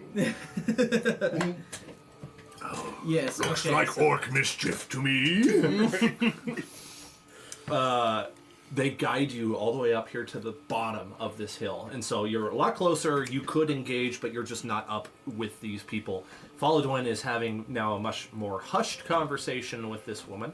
And the druid that has been speaking with you says, that is Elder Thornvale. She rules, stewards over this glade. You will respect her while you are here. The hushed conversation goes on for like good 15 minutes. And then she says, What does she say? She says, I find the king's son to be true, honest and true. We will have war council. And they hop down from the rocks, and there is a bit of a magical fire in some rocks down here. Clearly not burning any actual wood. It's very much a magical fire going on here. And there's a meal prepared there, and they become much more friendly towards you. And they give you a complete freedom of go help yourself to some food, sit down at the stones, and engage in the conversation, as long as you follow etiquette, of course. There's this air of nobility here, despite them being druids. They're not wild folk. They are civilized for living in nature. And Elder Thornvale is talking with Folodwin about the forces that are attacking Mahillimnir. And Folodwin may not have all of the information, so he's going to occasionally ask you guys for more information because you're much more up to date than he is. So when it comes to etiquette and everything like that, that's the dwarf's cue to go to bed. Is, Because I am Elder going to. Thornvale, you said she's an elf? Yeah, I think that's what I was. Because That's what I was gonna go with. I don't think I mentioned it, but yeah, she is an elf. She is a wood elf, not a high elf. And Folodwin is more of a high elf They're type, so less there's a little bit of a predictable difference. and much more dangerous. Yeah. Yep. Terran's an Eladrin, right? So they stink. Nope. You probably have an in with her a little bit just because you're her kind, almost. What are you again? I Half forgot. elf. Half elf. Okay. But I'm half high elf, so. Okay. So it's this weird dynamic of, oh, you've got half elf in you, oh, but you got human in you too. So I kind of like you, but I'm a little reserved. And you're the dwarf, so she's like, let him sleep. I say, all I'm going to do is piss them off. Oh, good. The dwarf's sleeping. Yeah. I don't have to hear him. Folodwin vouches for you, says he's a very good dwarf. He's a very good dwarf. Why did you bring that? Very good dwarf, frankly. The best dwarf out there. Never met a better dwarf, okay? You're so good. That should absolutely be the princess. The princess. Trump now. I almost snorted soup.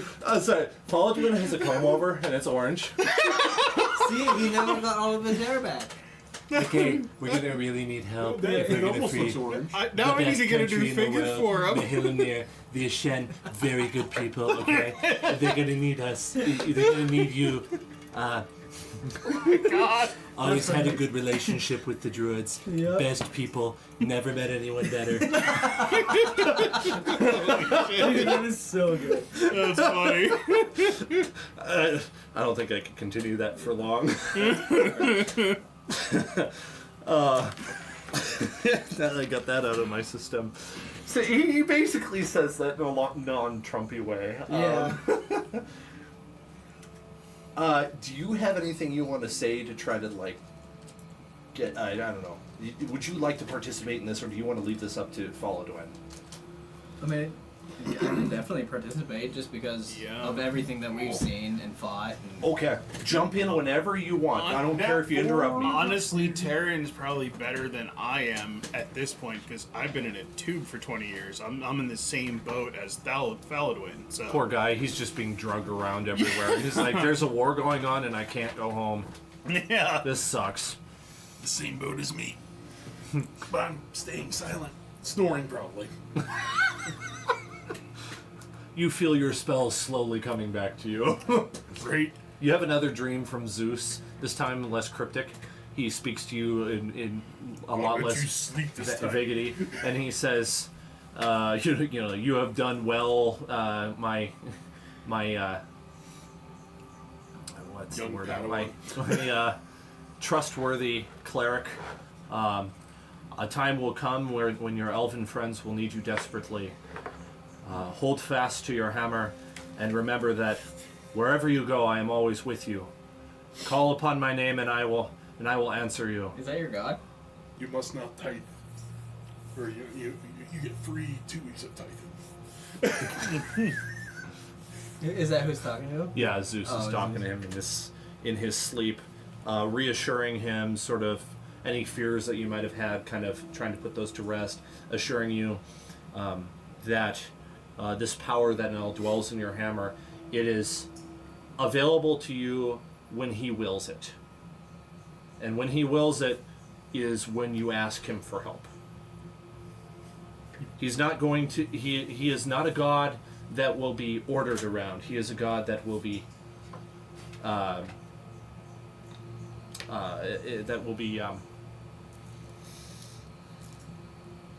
what's the word? I just lost it. I'm sorry. I hate it when that happens. I know what you're talking about. I just can't think of. Petition. That was the word I was thinking of. You know, I am not a god that will be ordered around. I am a god that may be petitioned. It is my will that I will enable you in your darkest hour. Woo, 52. Yeah. And so he is pleased with you, and he says if you continue down this line that he will give you more access to his strength. Great success. There is,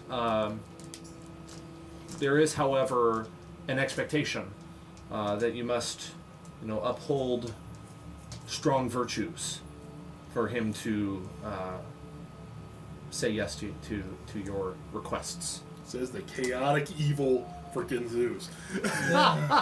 Is Zeus chaotic evil? I don't Chaotic think so. neutral, I think. Chaotic neutral. Is it chaotic neutral? That makes sense. Yeah, I think it might be neutral. Well, almost understand I'm all flavoring almost it all little. the Tempest gods are chaotic evil. well, Yeah. isn't your character neutral good or chaotic good? chaotic good. Okay, so that's what I'm going with. Is I'm just aligning with your alignment, basically. Zeus is neutral. Okay. Zeus So- is the only neutral Tempest. You do have a chaotic good one. You have Hercules. It's Tempest in war. If you go, Okay. if you continue with Greek.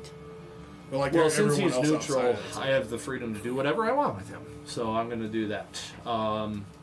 So basically, he's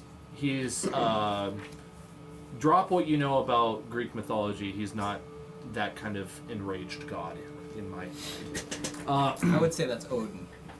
yeah, Odin probably would be a good example of that. That's happening. We'll go back to you guys. Yeah, I would. Elder, may I call you Elder? Yes, absolutely. Okay, perfect. Well, we have been on the road for some time dealing with problems on this realm and doing our best to fix it. And I'm going to tell her most of the big things that we've noticed, even kind of getting to the forest. Because we're in, what's this forest realm called? The high forest. The High Forest, Yeah. yeah. And I tell her, ever since first coming to this forest and meeting with the elves, we have seen this darkness coming in and, what we've dealt with that, but really expressing how we've been fighting this dark one for a while now. For your, at some point I want to be by our blood are your lands kept safe, type thing. But I tell her about all the allies that we've accumulated throughout this forest as well, and in such short time, the help that we've gotten already. So, right now, the forest aligns to take as much aggression as we can on these dark ones, and it would be very beneficial to have your help as well. I believe we would find common ground there. Yes. He's coming from Mihilmnir. He's not going to stop at Mihilmnir. It would be dishonorable to ignore the threat. It may also be dishonorable to avoid our charge. The grandfather tree. And she gestures to the very large tree towering over you. And this is not as big as I would want it to be. We're talking probably above my ceiling kind Yeah. of thing. Yeah. That's crazy. You'd need a whole tree branch. Almost like that little Christmas tree, but a little bit taller kind of thing. You call that a tree? I do. And she takes a moment and she actually kind of reveres the tree, and she chants something in Druidic. Does anyone know Druidic? No. No. I know Sylvan. I don't know Druid. Okay. Does Tanisha know any Druidic? No, she's not a druid. I'm going to bow to the tree as well. Okay. Just show respect to it. When you bow to the tree, you feel the immediate effect of a long rest applied to you. Ooh. Well, shit, you should have told me that. I wasn't gonna tell you that, Yeah. but I reassured you this Yeah. was gonna happen. I knew they would have something. They I'm like, cuddling. I'm gonna go. Spooning the tree. You feel I'm fully gonna- rested. Too. I'm gonna like slowly back away and then pitter patter to go get the dwarf. You're gonna be pissed when you wake up. He's been asleep for like 10 minutes. And now you're like, hey, wake up. I'm in the middle of my freaking dream You're gonna sequence. catch a hammer to the temple. He's in the middle of Zeus telling him, I'm gonna take. Doothmer, You're being a good I was dwarf." proud of you when you did. Hey, wake up! I'm gonna- Wake up! I'm gonna pull it or not. I'm gonna grab a branch that's fallen on the ground and kind of just like poke at him from a distance. Dwarf, Doothmer, come on. You need to come bow to this tree real quick.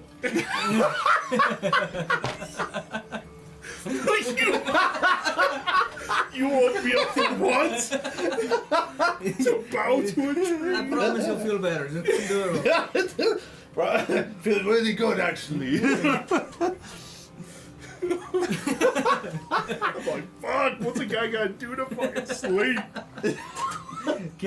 Do I have to coax you up there? Do you want to do contested rolls? No. No. At this point, I'm just like, nothing's surprising me. I'm just like, whatever. I follow him and I bow to the damn tree. Tanisha will follow them like, what the fuck? And just, yeah. Chris, when you bow to the tree, it doesn't immediately take, and you're like, this sucks. Oh, I'm going to bed You feel again. fully restored. Happy, and I And start walking away. the like a level of mental clarity you haven't felt in a little while. You've been pretty taxed over these last few days. Like, whoo! Oh man! Should have done that earlier. How's that tree smoking? It's refreshing. And all of you who do so receive that. It's a blessing from the tree, and it's a one-off. Okay. Oh, So. yeah. And at the same time, Elder Thornvale recognizes that this happens, and she says, "Thank you for your reverence to our most glorious member of the forest." Well, the tree And the likes tree it, so we loot. moves a little bit, repositioning itself, and then settles still. big ass I You was- realize, like, I was oh, like- I lean over like, did you see that? Or like, my mushroom's still kicking in. The big ass one? No, Yeah. no, it No, it- definitely moved. Okay, It okay, moved. You're- okay. It's It's just the wind. anyone have I- like a proficiency in survival or nature or anything like that?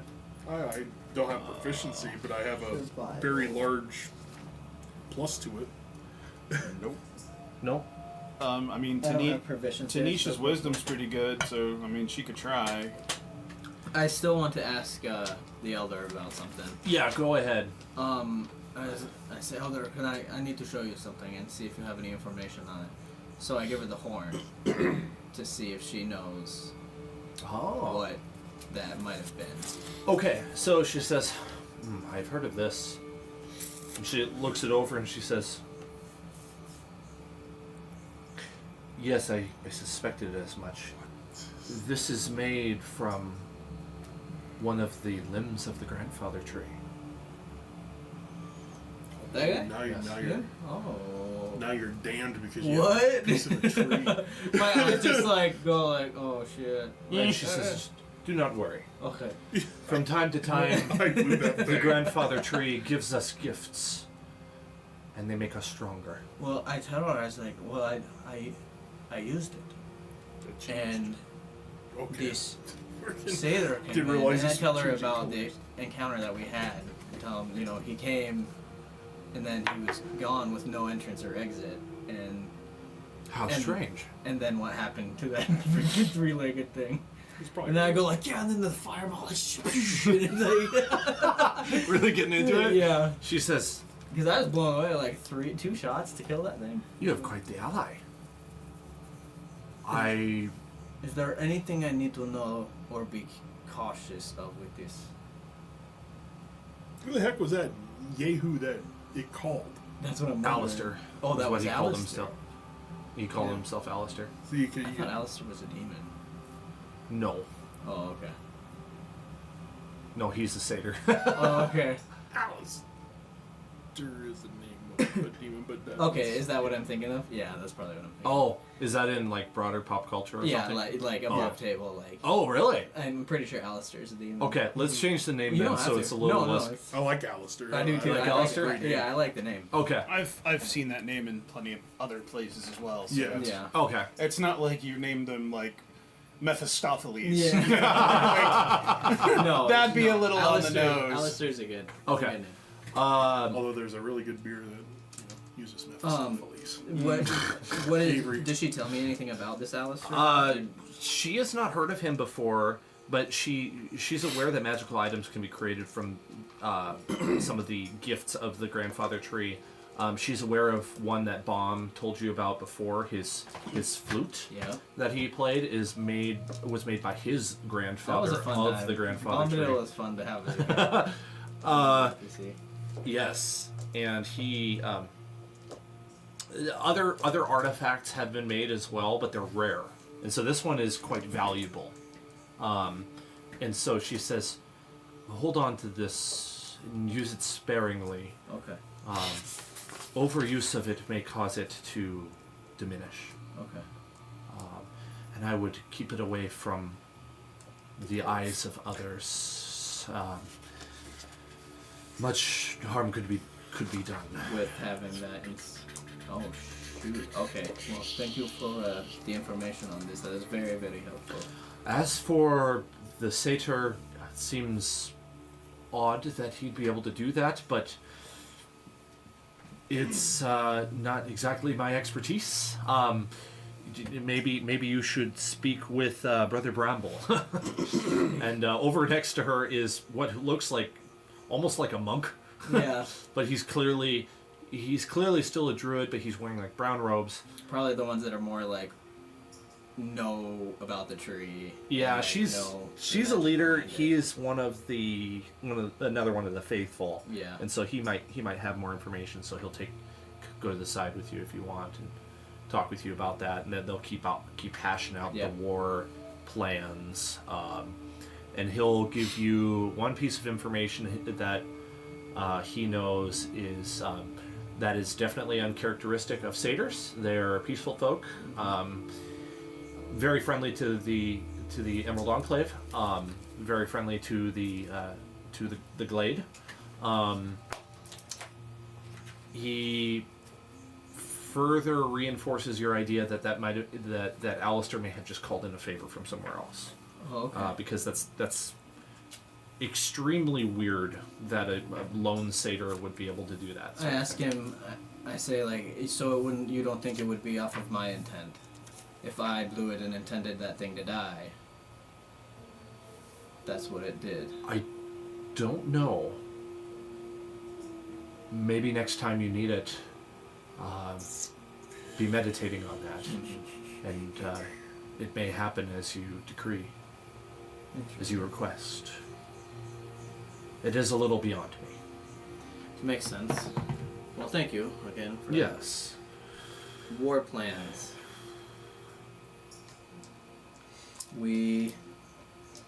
What are they willing to do for help? So basically, they need to leave a skeleton crew here at least Yep. to continue managing the glade.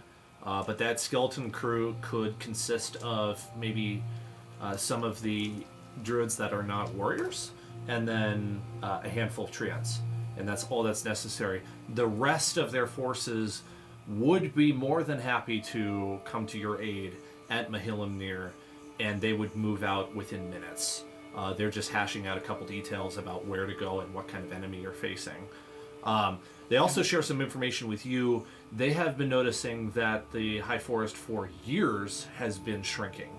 Not shrinking as in like disappearing, but being consumed by this darkness. It has greatly troubled them, and they were unaware that a large, full-scale siege or attack was They happening. they didn't think it was that organized. They're sufficiently far enough away that, and surprisingly, in a portion of the forest that has been mostly undisturbed, that they didn't even know that there was an attack going on. They've heard some strange sounds off in the distance, but they've been they mostly keep to themselves here. As trouble comes and finds them, they don't go and find trouble. Yeah. Mainly, they've been able to stave off anything that was dangerous by just acts of maybe kind of like guerrilla warfare and things of that nature. They're very surprised to hear what's going on. Definitely completely in favor of coming to the aid of Mahillimnir. They are allies after all. Did you get it? Oh, you did, kind Did you get the fly? of. No. It survived. I hit it. stunned the crap out Did of you it. do it with a die? No, No, my I did it with finger. my finger. Oh. I just went. Fing! Um, He's probably stunned a little dumb. Okay, thinking on the fly here. Details for the war. Okay, so Mahillimnir. I haven't really given you a great idea of what that place looks like. It is a large mountain, though, okay, I should omit the word large. It's a mountain. It's kind of like if you go to, I forget the name of the range of mountains that's on the East Coast. Appalachians. The sword. Yes, the lines? Appalachians. Oh, you're talking Sorry, about like real life, yeah. US. Think Appalachians. They're not the Rockies. We're Yeah. not talking like The biggest Pikes Peak there is here. anywhere. Yeah. It's a shorter mountain range that's still grassy. It's got a little bit of snow up at the top. This is where the stone giants moved in to over 1,000 years ago, and they set up a civilization. And then they died off. The Bighorns. That's it. Yeah, I've hiked the Appalachian Mountains. Yeah, I'm from Pennsylvania. Yeah, so hiking the Appalachians are beautiful. Yeah. So think of that when you think of these hills around Mahillimnir, these mountains. They're maybe slightly rockier than the Appalachians, but they're short is the Yeah. point. To stone giants, they're just hills. To you guys, they're mountains, and it takes quite a bit of effort to go up there. And there's these steps carved into the mountainside, heading all the way up to the top. And these are big steps, and there's a lot of them. So it takes quite a long time to get up to the top where the throne room is. Not if you're Well, a so 15-foot we know tall that. stone because giant. We walked Exactly. all the way up it. Yeah. And We so- went all the way up it. You did, and it took you quite a while to Yeah. get up there. Around that hill, where the throne room is, and the king's palace, for lack of better words, are other smaller, independent, rocky hills that house the civilization of the Ashen, the elves. They live in places carved out of the stone by the stone giants. There are somewhat large trees, nothing to this size, but large enough that they've built almost like tree houses out of them. There are these rope ladders that reach across to different areas of Mahillimnir. There's the From like tree to tree type thing. a little bit of like Endor kind of idea there. Like Robin Hood. Very much, very nature. Yeah, Robin Hood. Very, very natural, except for where the giants had carved out all the stone. It's big. It's massive. It's very. There's a lot of verticality here, not so much wide open flat spaces. Down on the ground where it is flatter, there's a lot of rough terrain, difficult terrain to move in, and so you know that. If the elves were prepared, they can defend from high up, and they have the wyverns to aid them in that. They have their rangers that can ride the wyverns. They can pick off the enemy on the ground. Seems pretty, hard to freaking Hard to assault. siege. Yeah, why would that's a question. Why would they try to assault that if maybe they think they have a surprise? They're the only threat Yeah. in the area, really. I mean, they have their own giants. They have ogres.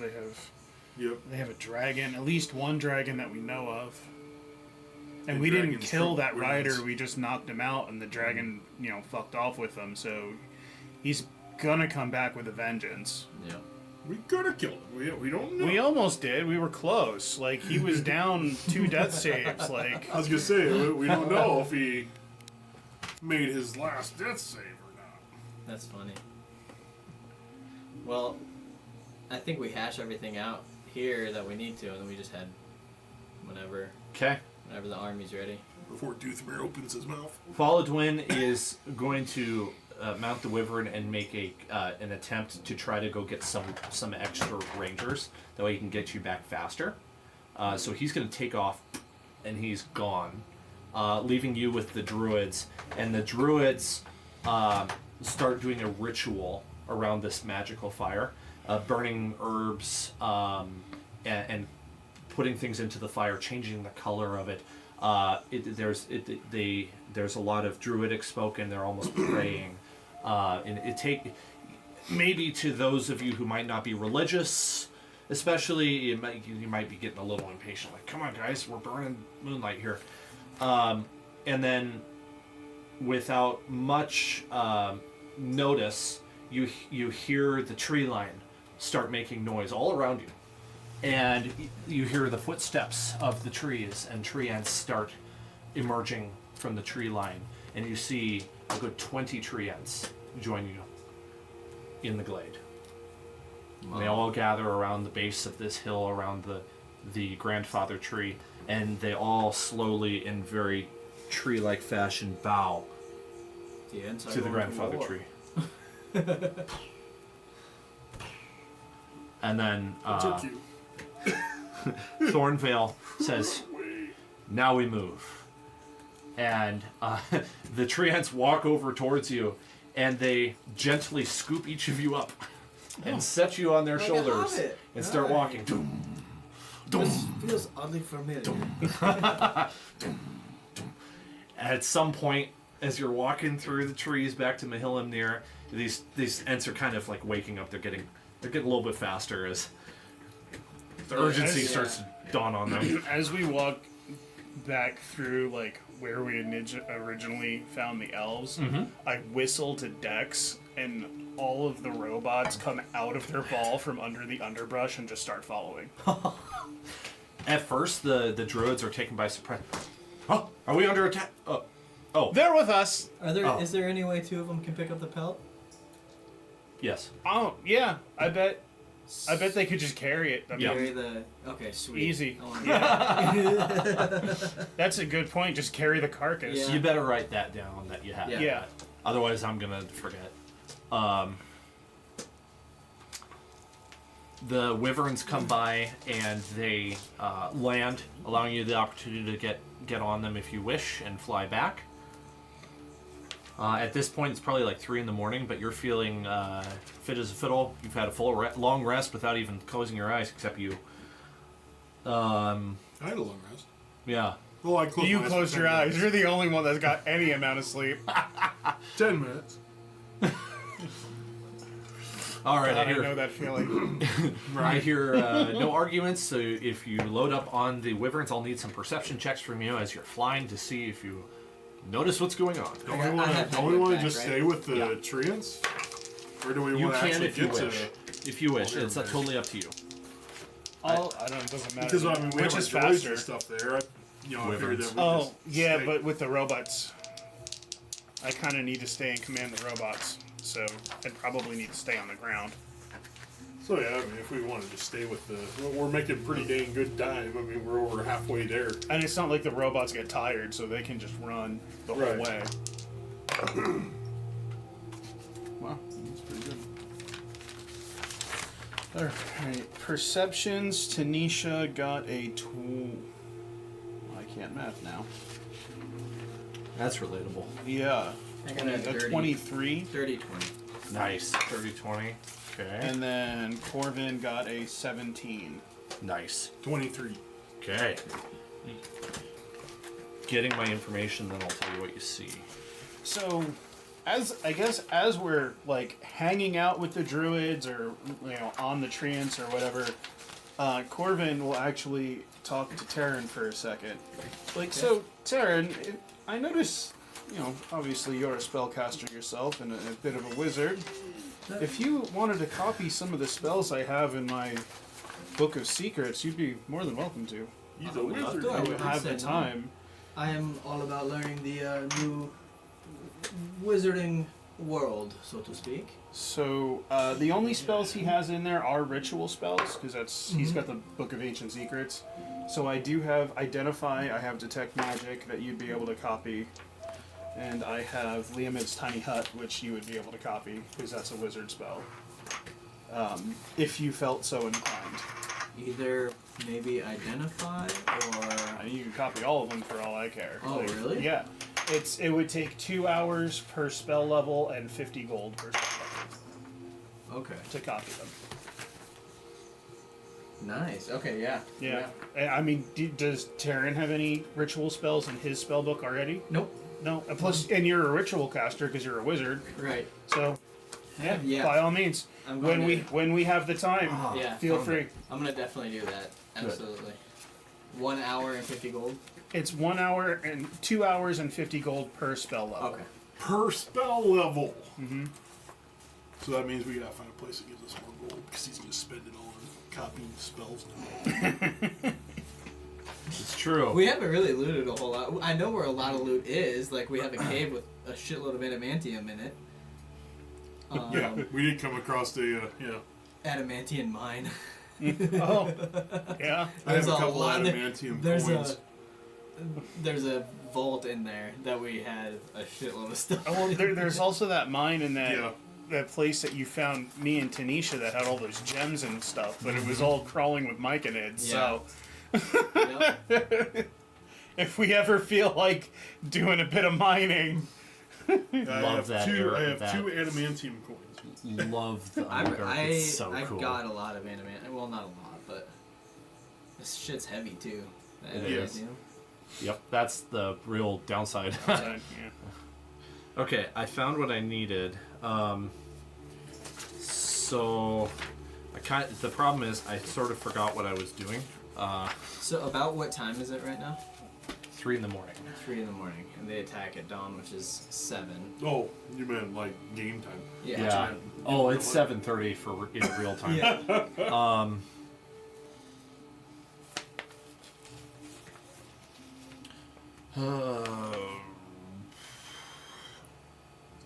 Okay, so I had you roll perception checks. That's what it was. Okay, Yeah. got it now. I just remembered. Okay, so as you're flying,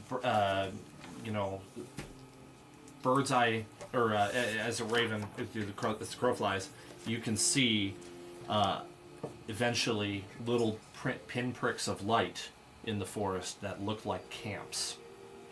And as you gain altitude and you have a little bit of time that you could deviate, you could investigate those lights by flying over them.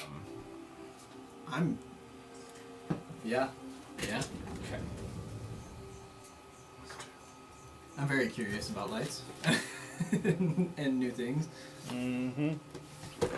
Dan, remind me who my god is again. I'm sorry. The Oh, lady. Oh, I can get you It that. starts with a T. Yeah, I remember which one it is. Is it Timora? I think Timora. so. That's who it was. Lady Timora. Luck? Yep. Yeah. Yep. I keep forgetting. I was trying to think about who in the group is religious today, and I didn't remember that you were. Oh no, that's fine. That's fine. I remember that Corvin kind of is, if you call it a religion. It's sort of. It's not really. The Runekeeper's not a god. He's more of a celestial being. You know, demigod, if you will. We can but- kind of bend the rules on that one a little bit. Yeah. I for sure have been trying to work in Zeus into Duthmar's character. Yeah. Smirgoff, I don't think he ever picked one. No.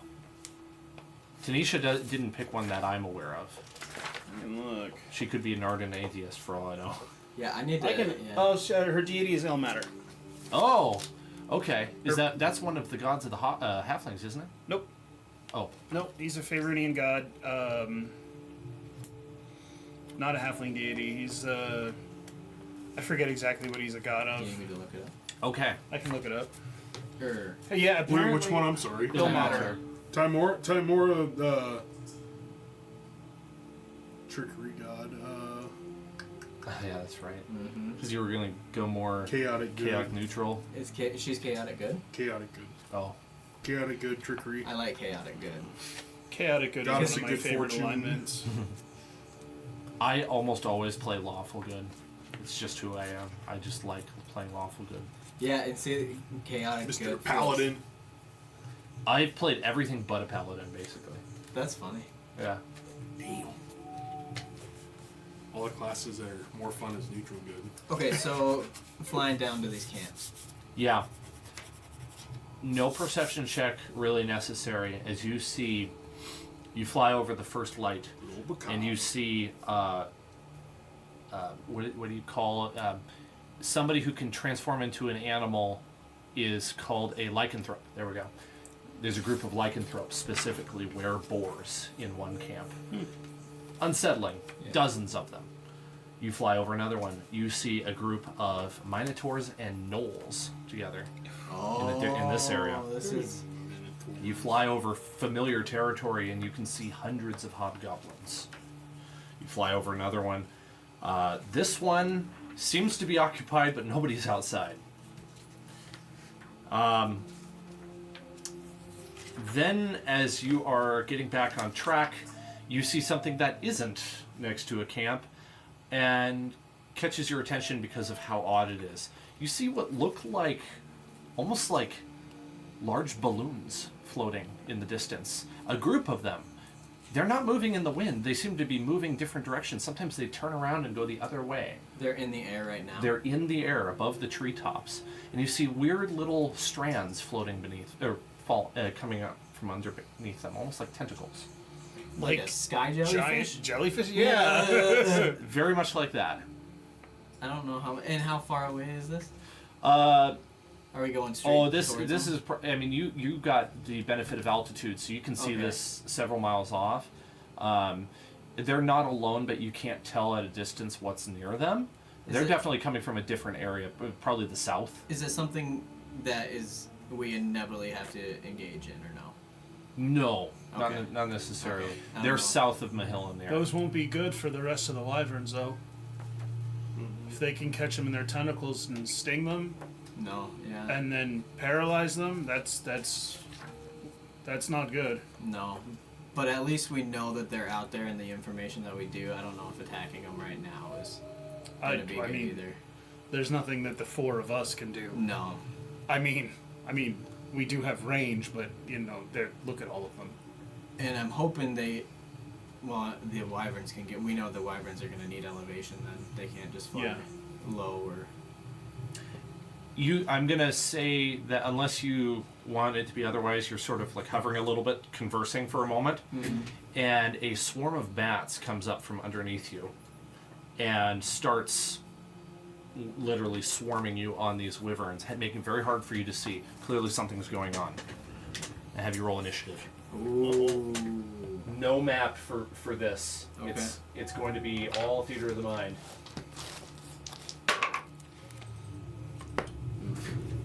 Just for him or like for all of us? Anybody who's on the wyverns. You're with, aren't you? Oh, well, yeah. Yeah. What the hell?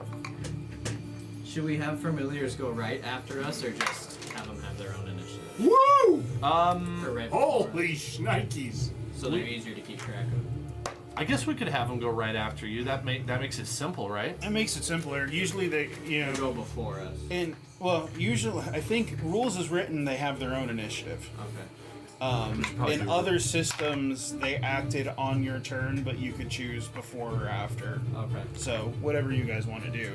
up to you. I'm indifferent. What do you guys? What do you two think?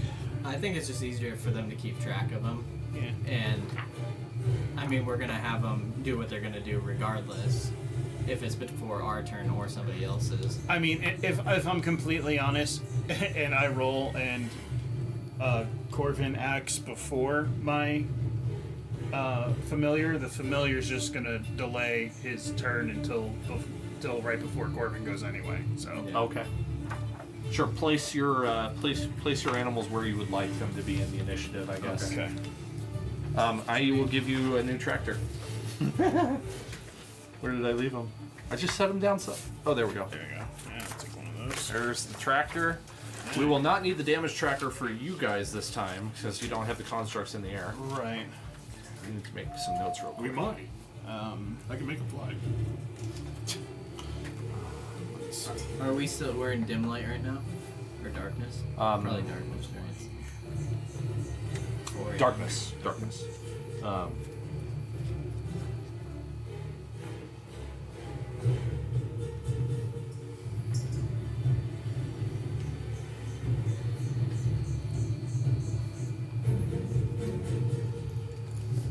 So I got 13, and then Hedwig would be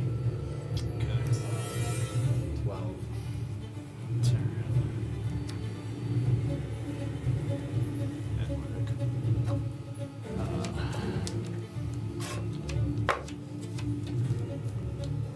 Alright. Oh, those are both tenacious dice.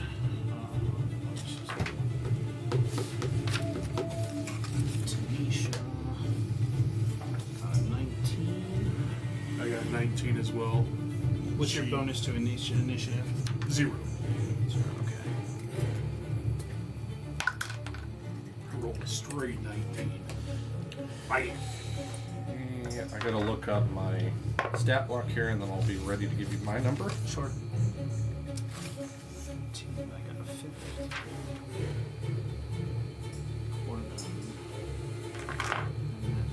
It's knocked.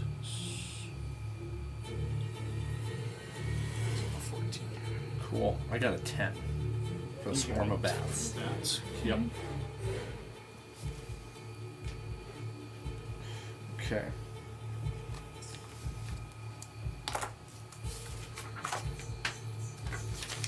Okay, so this is an important trait for you to be aware of. The swarm of bats can occupy other creatures' space and vice versa, and the swarm can move through any large opening, or any opening large enough for a tiny bat. The swarm. That part's not necessary for you to know. The other thing is, I have been told, and I might try this for this theater of the mind, that it's fun to try to be a little bit diverse with the shape of a monster. And a swarm is a good enemy to try to test that with. really amorphous. Yeah, very amorphous. So basically, we'll treat it as if it's one group, one swarm, but it will be in and out of your melee range and in your face practically the whole battle to take care of them. Okay. Okay, and with that, who's first? First would be Tanisha. All right.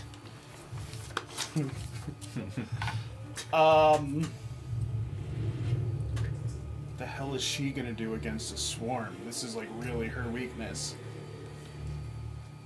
How high in the air are we about now? I would say you're probably about 200 feet up. Okay. Yeah. Fun. And swarms, remind me, are swarms like, are they immune to melee damage? No, they basically you hit them, and when you deal half of their overall health, then they split in half, and that's how rules is written that they work. Okay. But they're not immune to melee damage. You could certainly hit them. They don't have any like resistances or anything like that just from being a swarm. They have resistances, but they're not Okay, immune. they're to not these, immune, to okay. most of things. Because I know in other systems, especially Pathfinder, like swarms are pretty much immune to melee attacks and range attacks. Not the case here. Okay. All right. Yeah, it's kind of weird how 5th edition does it, but Okay. Well. And then, so these bats are just surrounding us all over the place. that's right. Yeah, make it very hard for you to see. Is it? It's dark out, right? Uh-huh. All right. So let me just. That lasts for 8 hours. So she would have gotten those points back. Okay. So.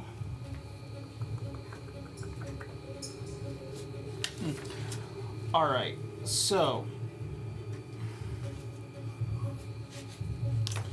So, as a bonus action, Tanisha's going to do one of her new abilities, Insightful Fighting. So, she can make an insight check against the target's deception check. If she succeeds, Okay. She gets her sneak attack no matter what for a minute against Nice. the opponent. So they need to do a. What save was it? Deception. So -3 for 13. Okay, and her insight is a 16. Oh, So that was what I rolled as my natural roll. Heh. So for the next minute, no matter what, she'll be able to get her sneak attack against them. Sweet. Jesus. So That's yeah. a good deal for her. She took when she went up in level. She took a level in Rogue, so she got level 3, so she could get her archetype, and she took Inquisitive. Oh, okay. So she fights like Sherlock Holmes, basically. That's awesome. Yeah, Great. yeah, it's a cool ability. All right, so then she's going to unarmed strike. And she has shit. I'll do it later. So she gets 2 attacks. So 20 for the first attack, 20 will hit. and for the second attack, 14. That will also hit. Okay. So, let's see here. So, and her sneak attack went up to 2d6, so now she does 2d6 sneak attack. 4, 8, 9, 10, 21 total damage. Okay. Very good. That seemed to be effective. A couple bats fall out of the air, and let's see. Trying to think of any cool flavor that I could add to that. I'll have to think of for next turn. Okay. A little flecks of red when they die, Like coming flying off of them. bursts of red light. Not light. Or just more like, like they're just exploding. more like blood. Oh, okay. Spray. Droplets of blood as Gotcha. they get hit. Doothmere, you're next. Sweet. Yeah, no shadow stepping off the back of a wyvern. As much fun as that would be.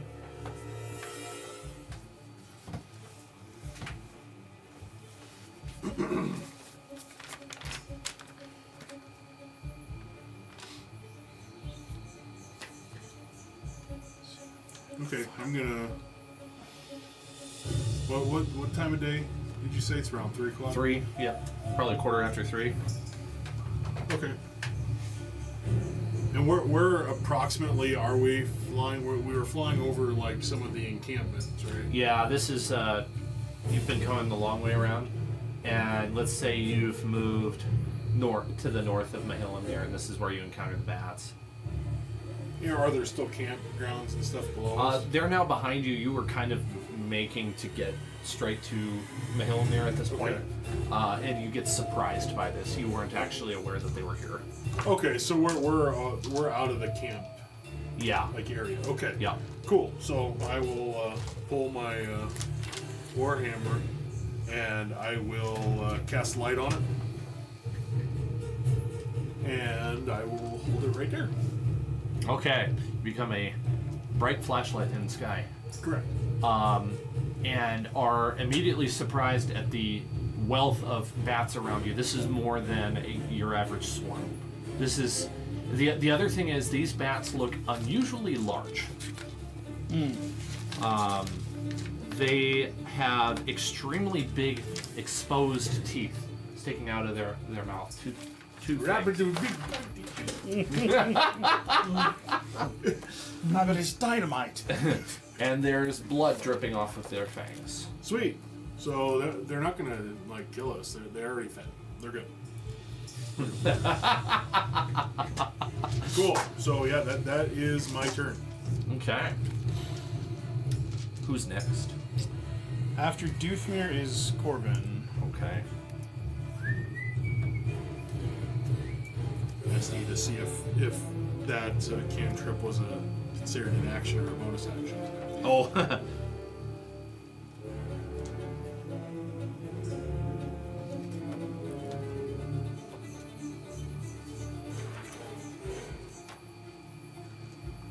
actually might be a really good idea. As I'm having fun trying to figure out exactly how. Corvin is going to cast Armor of Agathis as his action on himself, using a 5th level spell slot. Deal! Nice. Because that is all he has, is 5th level spell slots. Oh. Why does he only have 5th level spell slots? Because he's a warlock. He only has Oh. 2 spell slots, and they're the highest that he can cast. Right. So Gotcha. he's got 5th level spells.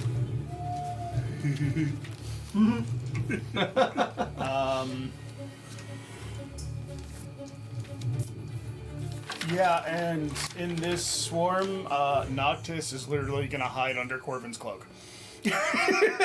Just Seems fair. whoop up under his cloak.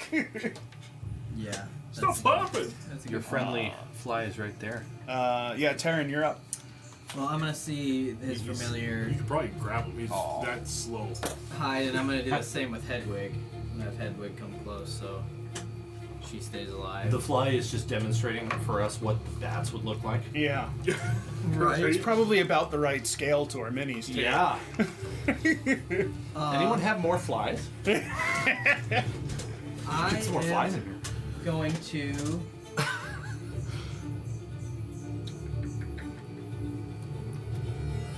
I'm gonna cast Ice Knife.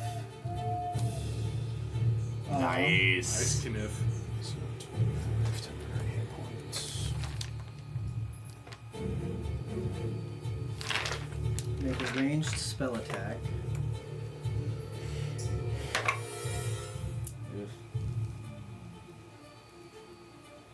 12. 12 to hit. That will miss. Okay, well. Hit or miss, the shard then explodes. The target and each creature within 5 feet of it must succeed a dexterity saving throw Okay. and take 2d6 cold. We'll only require that of the bats. 15. And so your spell save is going to be on your sheet. 16. 16, they fail. Okay. So 2d6 to each one that is within 5 feet of that of one of the ones that I was aiming for. Okay. 5 cold damage. 5 cold damage. Excellent. And I think that's all I can do on this turn. Unless I action surge, but I don't know if I want to do that right now. Yeah, I think I'm good. That would make it the bat's turn. Okay. The swarm does not localize on one particular person. So there are going to be 3 attacks spread out. I'm going to just pretend Tanisha's not involved for the moment. I know she's in our... is she in the initiative order? She is. Oh, okay. Then it's going to be 4 She's attacks. here. She's already hit. In that case... Alright, so first one's on you with a 13. On Corvin, Yes. that is a miss. Okay. Dirty 20 on Tanisha. That is a hit. Okay. So I need the dice that I can't find.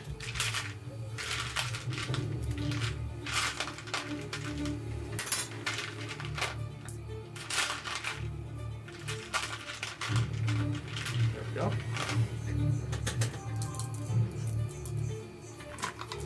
These as well.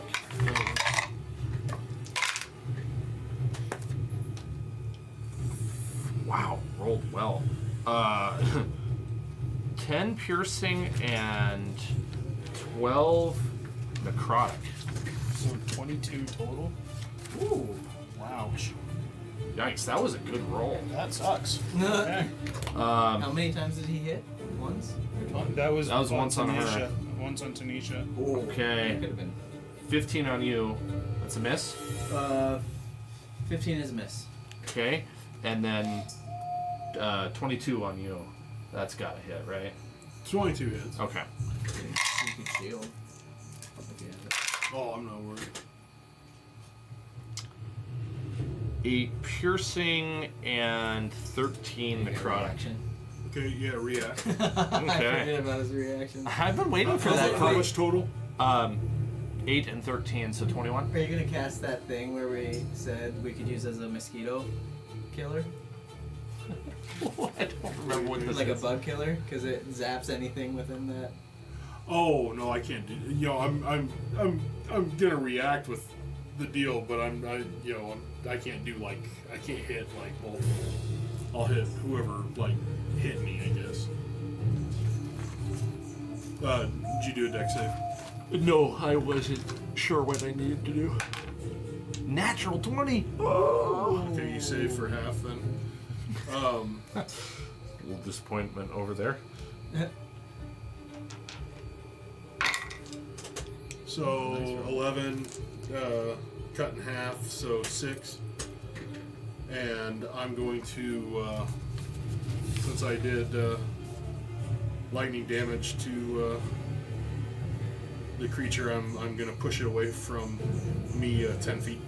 Okay, so this localized emptiness of 10 feet around you, as all the bats in 10 feet of you are pushed away. Kind of swarming the others, but it's not that big of a deal. You're already being swarmed. And for a moment, you get a glimpse of the air as this weird sphere of of bats is now around you, and you're completely encased by bats. It's a very strange look. Okay, so how Is that the bat's turn? how close was, are yeah. we together? That's up to you to decide. So far, you guys haven't really moved at all, and you were all close convening in a conversation when you were surprised. Yeah, I'm sure we're like in formation pretty close at this point. I would think so. You could change that if you want. Being like a military-esque convoy, I'd say we would be prepared for a surprise attack, in a way, at least. Yeah. And you'd be in a formation? Yeah, Okay. yeah. So 'Cause it is a military-esque type. the nice thing is you are passengers on the Wyverns. So on the last initiative roll, we're going to have the Rangers do a thing. Okay. Okay. Then it would be the Ranger's turn after the bats. Cool. All right. I need a moment. All right then. This is where I kept meaning to prep this and forgetting. So the bats It's all did, good. the bats Some of our didn't. best ones were when you didn't know what you were. So the bats didn't react at all to my light. They haven't really done a whole lot yet, so I'm gonna no, run to the it doesn't bathroom seem real that way. quick. Yeah, go ahead. I need a moment to read something, so take your time. Take 5. Take 5.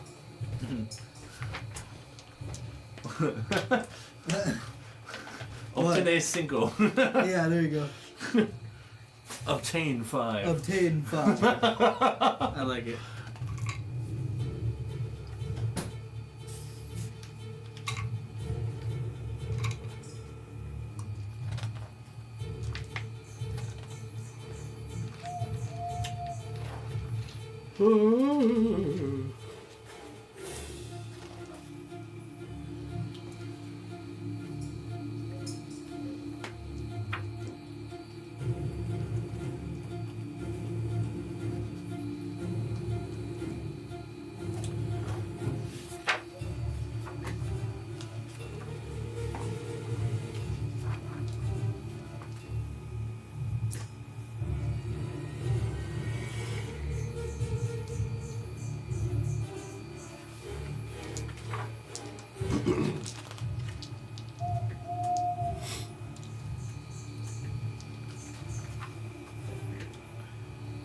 Are you gonna use AoE stuff? Yes, Okay. I'm going to use AOE stuff to benefit, Hell yeah. not for attacking. Okay. To buff? Yes.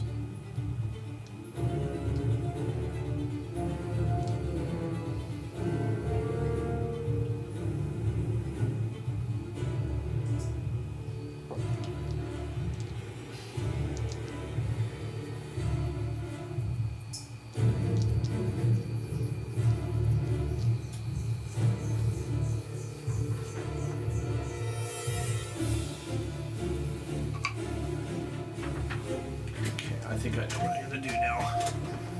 Figured it out. Figured. Figured it out.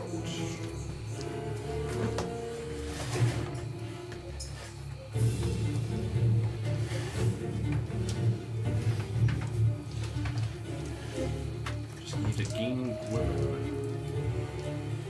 Jolt. Nope, that's a dragon.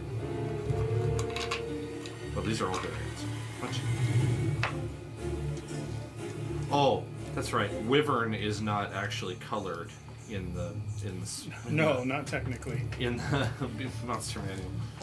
So in my mind, I'm thinking it's a green wyvern. It's gonna have poison, you know? I like poison. Okay, I so drink that stuff for breakfast. I know you do. Sometimes literally. There we go. Okay. So what I've done is I pulled out my Game Master's Guide to Legendary Dragons, which I've been wanting to use for a long time.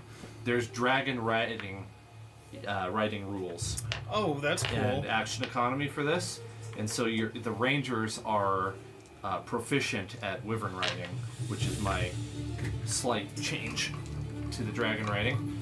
And what they'll do is they'll have access to a limited amount of economy for the wyverns to act on the same turn as the rider. Okay. They each have their own economy. There's a balance to it. But what's going to happen first is the it would be 4 rangers because it's just you 4, and then Folladwin, he's doing his own thing. We'll just ignore him for the moment. They all in unison yell out a word in Elvish that essentially means alert, and you guys hold on as the dragons or wyverns rear up and two large flaps of the wings, and you see as they form this gust of wind, not only are you pushed back, but the bats are pushed forward, Okay. and you see as poison pours out of the mouth of all of these wyverns, engulfing the bats, dealing damage to a lot of them. They start falling out of the sky like stones. At the same time, the dragon rider is going to, Dragon Rider. or sorry, the wyvern riders, the rangers. Oh, I was gonna say, what Sorry. the hell? I was like, when did he get here? I'm sorry, I didn't convert dragon to wyvern in my speech. That's funny. They grab their bows and they make bow attacks, which are pretty simple bow attacks. So we're gonna have 4 bows. Miss, hit. And they're gonna deal. Can you remind me what a short bow is? D6. Thank you. Die 6 plus dexterity. Minimum damage. Well, we'll add a 2 on there. I'm gonna deal 3 more damage. Excuse me, and then take that for the wyvern's damage. So we're looking at half of the swarm is gone, which reduces them to half HP. Or well, it's the result of the half HP, and their damage is now reduced as well. Love They're that. half. Now, as you're witnessing this, you notice that these are. I've already mentioned these are not your average bats. What's everybody's passive wisdom, or that's the same thing as Can I nature, use right? insight? Or sorry, passive insight is what I meant to say. 19. Okay. I should have known that. I didn't need to ask that. Tanisha's is 14? 17. 13. 17. Quirvin's is a 10. Okay. Fine. You think these are just like slightly larger bats, rodents of unusual size? Fine Apparently- rodents of unusual size. Apparently they exist. Yeah. The rest of you recognize these as vampiric bats. If I'm proficient in insight, do I add that to my? Yeah. Oh, okay. If it were a check, but not. You add Oh, To the passive. your insight bonus, if you're proficient, that whole bonus That's- gets that's added right. to your passive. that's right. It'd be very. So it's a swarm of Unbalanced if vampiric you bats. It's a swarm of vampiric bats. Sweet. These are. They are here to suck your blood and transmit diseases. I hope they stay kind of in a cluster. For That's your ally's turn. They're done. okay.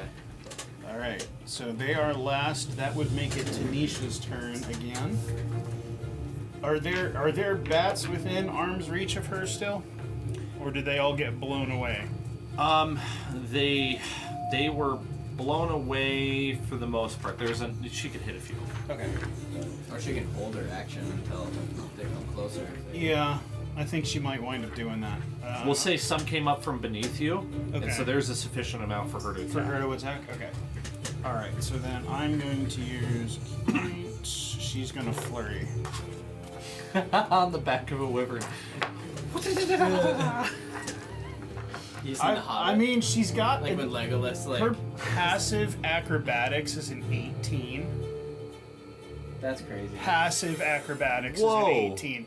So she's like standing on the tail or the head of the dragon, just like beating the shit out of these things.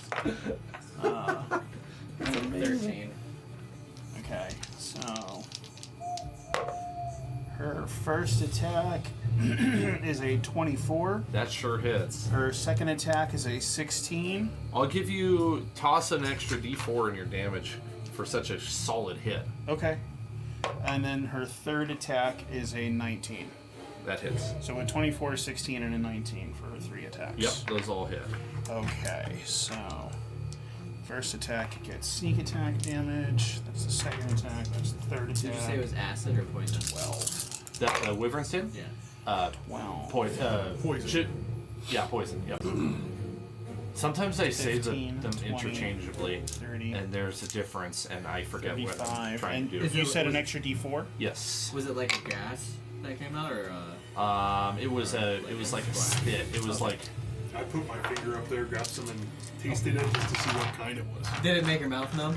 No, it was acidic poison. I'm resistant. 36 damage. I Nice. wonder if it's flammable. Okay, they're not looking good.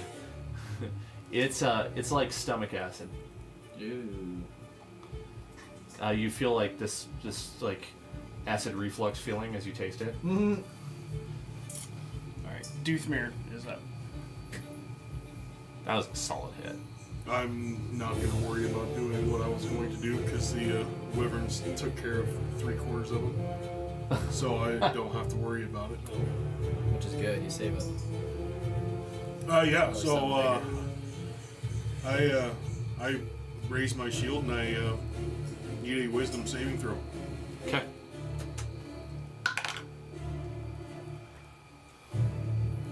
Uh, 17. That's an amazing roll. 17 meets it. Wow. Damn. Wow. What were you trying? I was gonna turn him. Oh. So yeah, and you did not fail your saving throw. So if you were a CR 1 or lower, you would have been destroyed. Damn. So Amazing. my turn's done. Damn. That was Okay. That makes it Corbin's turn.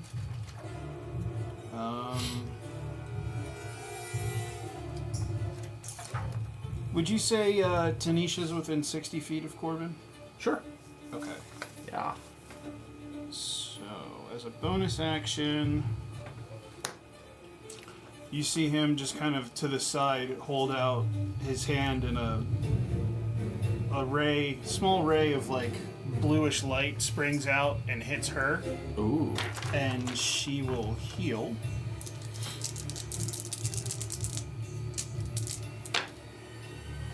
For 3, 6, 9, 14 points of damage. There you go. So she's at 64 now. And then he'll throw out his other fingers and just Scorching Ray. Nice. Do I need to save on that one? I don't Nope. remember. It's an attack roll. Wish I had Monstrous Burning Hands, bonus. but I don't. Oh man, I Monstrous bonus. I destroyed with burning hands the other Yeah. week. Oh man. Or Firebolt. That's what I'm doing. The Oh, cantrip okay. Firebolt. Gotcha. Right, because it needs to be a cantrip for your And second spell. That's a miss. So Okay. that actually isn't a spell. That's just a class ability. Oh, is it? Okay. Yeah. But Take that back. yeah, I missed with the Firebolt. Bummer. Yep. Bummer. That makes it Terran's turn. You see light streak off into the distance. I'm going to cast Burning Hands. What is the range of firebolt? Is it 120? No, it's only 15 feet. Firebolt? Oh, firebolt. Sorry. Yeah, firebolt. I think it is 120. Yep, 120. Okay. It kind of like slowly loses altitude and falls into the distance, Yeah. and you So- see it extinguish on a tree. Yeah. Oh no. My hands, No, it doesn't. Oh no! It just goes out. my hands and eyes light up, and I just try to like get as many as I can, and like, cause are they clumped up? Yeah. So within a 15-foot cone, but I'm going to. I don't know if I can move it at all. Well, Not really. probably You'd not. have to just aim and fire. Okay, that's what I'm gonna do to the biggest, darkest clump of damn bats that I can see, and they all make a Dex saving throw. 5. No. 3. yeah. 3. Why is their dexterity a -2? I don't know. So they take 3d6. Because there's so many of them and they're so big that it's hard to get away from area effects. That's a good answer. I like that. So that's a good answer. I was gonna say, why are they so wise? So Yeah. Yeah, bats. They're Yeah. bats.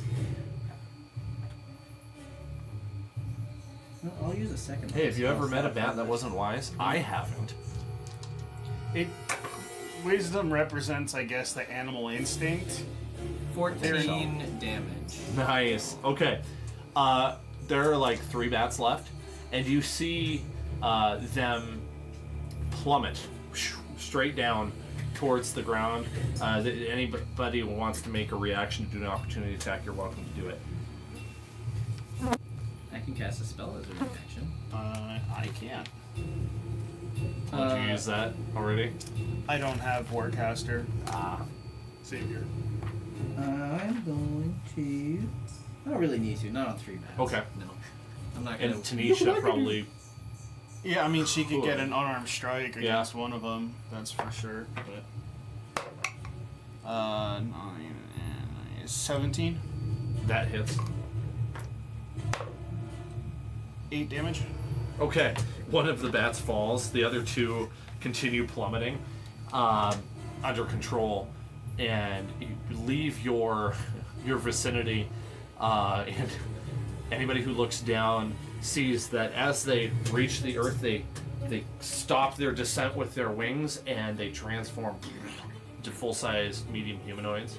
Oh, we just killed a shitload of those things then. No. A swarm of werebats. Huh. Chicken shits. That's the second battle I cast Armor of Agathis and didn't get touched. It worked. I mean, Just casting it was all that was necessary. that's all I needed, I They're guess. like, I'm not gonna fuck with it. It's- Nice. That is a bummer for you, though. yeah. How long does it lasts? For an hour. So Okay, so your enemy flees and retreats down to the forest floor, allowing you to do whatever you want. And the rangers say, "Well, that was something." That was something. how yeah. far away are Well, they? You said we Rangers, were 200 shoot foot 'em. up. My Eldritch Blast is a 300-foot range. You could certainly fire that. I'm gonna hit him with a freaking Eldritch Rangers Blast. and attack. make- I'm pretty sure they Yeah. can hit it with arrows. What do you throwing it? Or? Eldritch Blast. At the- I have at the 2 guys that landed. Oh. Nice. 300 I'm foot not range. letting them get away. Oh, heck no. I would- Oh my god. Apparently Corvin is not in a good mood. Make me waste my spell, will you? That's a 21 for the first hit, That and hits. a 22 for the second. Wow. Yeah. I'm pretty sure like almost any amount of damage is gonna take him down at this point because I'm still treating him as a swarm. Right. So. Oh, those are not d6s. I need d10s. Huh. Haha. 8 and 8. 16 points of force damage. Okay, they just fall over. Yeah, and they look like really raggedy humans. Mm-hmm. Yeah, very disheveled.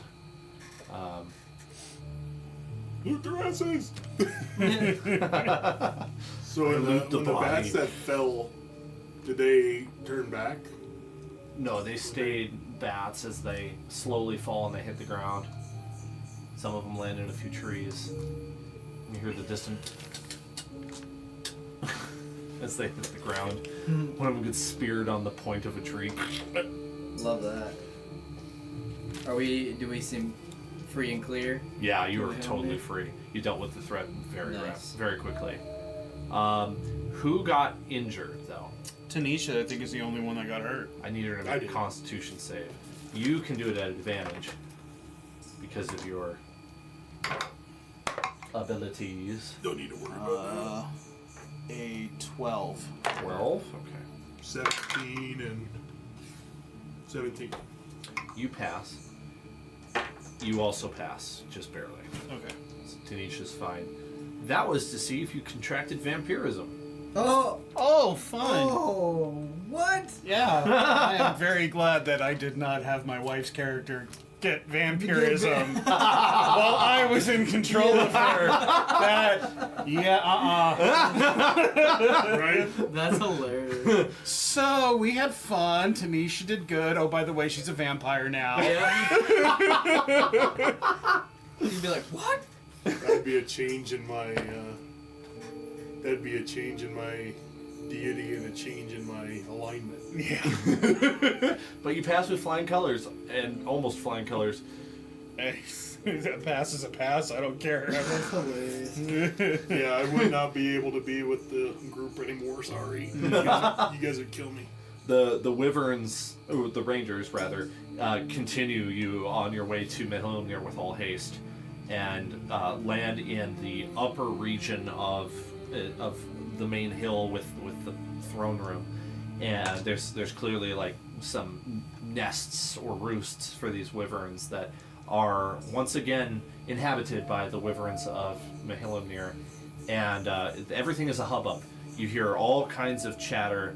The elves are rushing back and forth, back and forth. You see that fortifications have been set up in a rather hurried way down at the bottom, spike walls along the entrances. It's basically all that they have available to them for ground fortifications.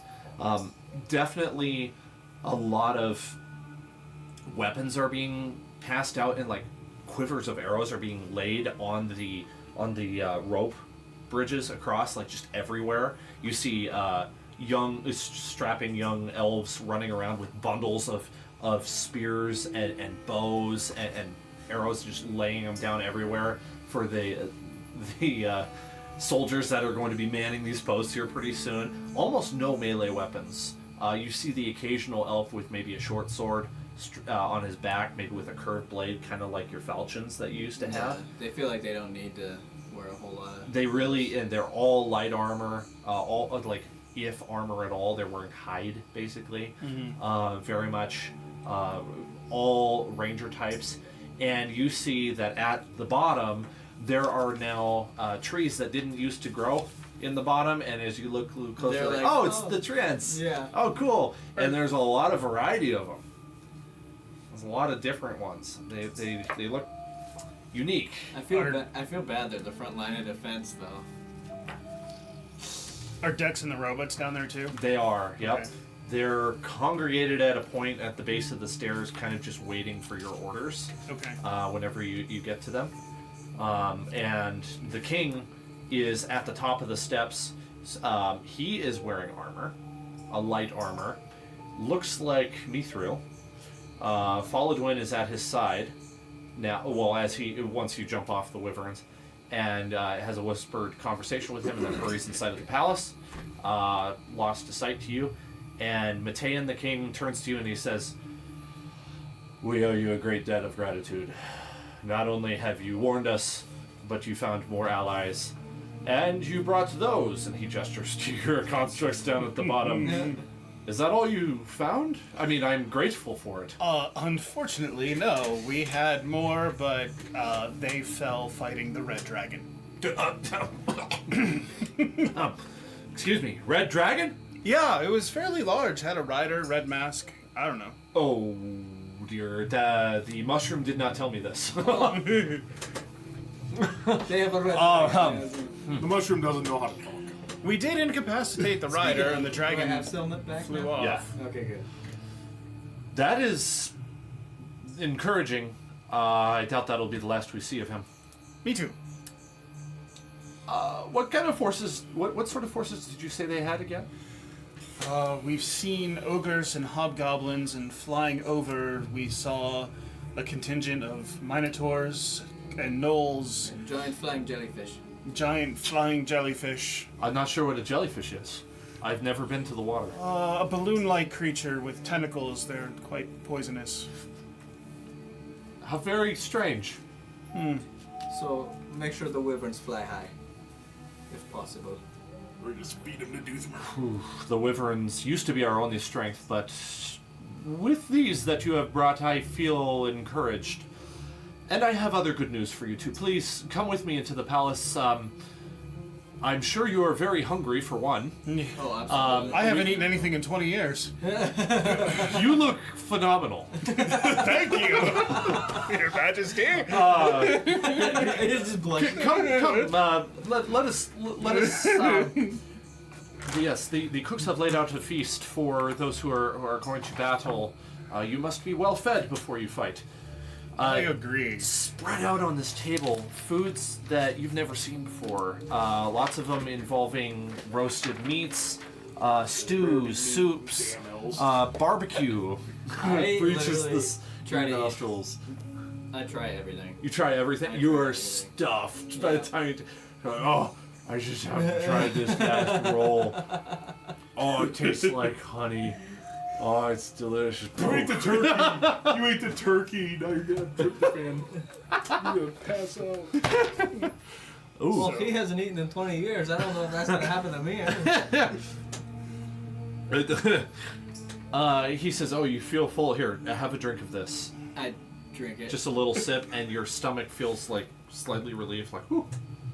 And now Oh, I you're don't feel drunk. as stuffed anymore, but I don't feel the need to eat anymore."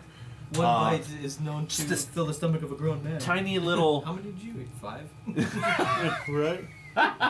Eat 4 already. Yeah. this tiny little vial of juice that you drink, and it sets your stomach at ease, and you don't feel stuffed like you did. You don't feel like you're gonna fall over. You feel like I am ready for anything, and it just happens to be one of like a I take potion more of. food. I eat a bit more. Just happens to be this potion that kind of prepares you for, or settles your stomach and prepares you for battle. It's something that's very special, and they you only one per person. Yeah. So, one of Tanisha's personality traits is literally I eat like a pig and have really bad manners. So, The king is astonished so at you this have this halfling. little 3-foot halfling just grabbing fistfuls of things and just shoving them in her face, just double fisting whatever. Just takes a long drink of and just pours down her. Yeah. I kind of, while I was still eating, I was following in her foot because it looked fun. And the table around you sort of vacates as the elves go to an area where the food is not being tainted by these barbaric people. Corvin's just like,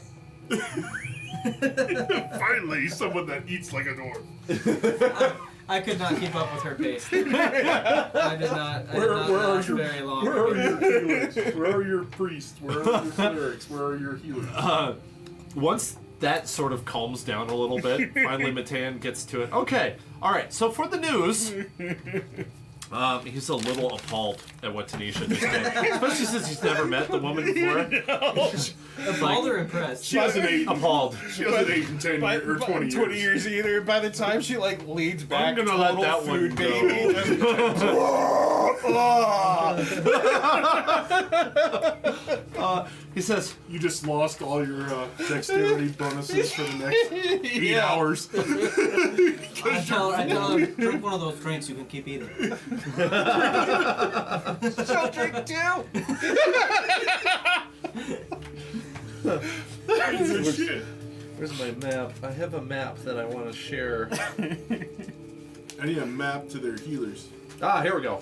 Because I'm not wasting potions and spells when I have healers at my Okay, he lays out for you large parchment at the end of the table, along with the other captains that have been alerted. You and Tanisha, Corvin and Tanisha, you're just kind of there even though you haven't been given the rank of captain like these other guys have. That's fine. You know, he's just gonna let it happen. No questions asked. You know, you've done a lot. He's gonna be generous. Lays out the map and he shows where the grandfather tree was for one. And he's, I don't know if you're aware of this, but you actually were over in the far northwest, the northwest corner of the High Forest, and Mahilnir is in the far northeast. Oh wow! And so by Wyvern, you traveled a significant distance. How long did it take? By wings, like What? a half hour of flight, but it was a rapid Why flight. did it feel so much bigger when we were on the ground? Right. Right. It's amazing how much a difference underbrush makes when you're trying to trek across a forest. He says, we have received other reinforcements. They are camped on the south side of Mahilnir, and thanks to your excellent recon, we have decided to station them there to protect the south. We have the Kenku.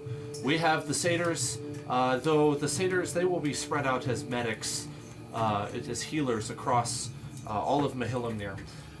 We have also received an additional force of fawns, and based on the information you've received earlier from Bom Tomadil, the fawns don't live in the forest, they live outside. And they have actually come here by Matean's bidding. They are distinctly different than the Satyrs. They look similar, but they are definitely not the same society. They are pikemen.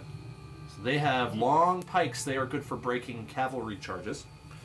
Let's see here.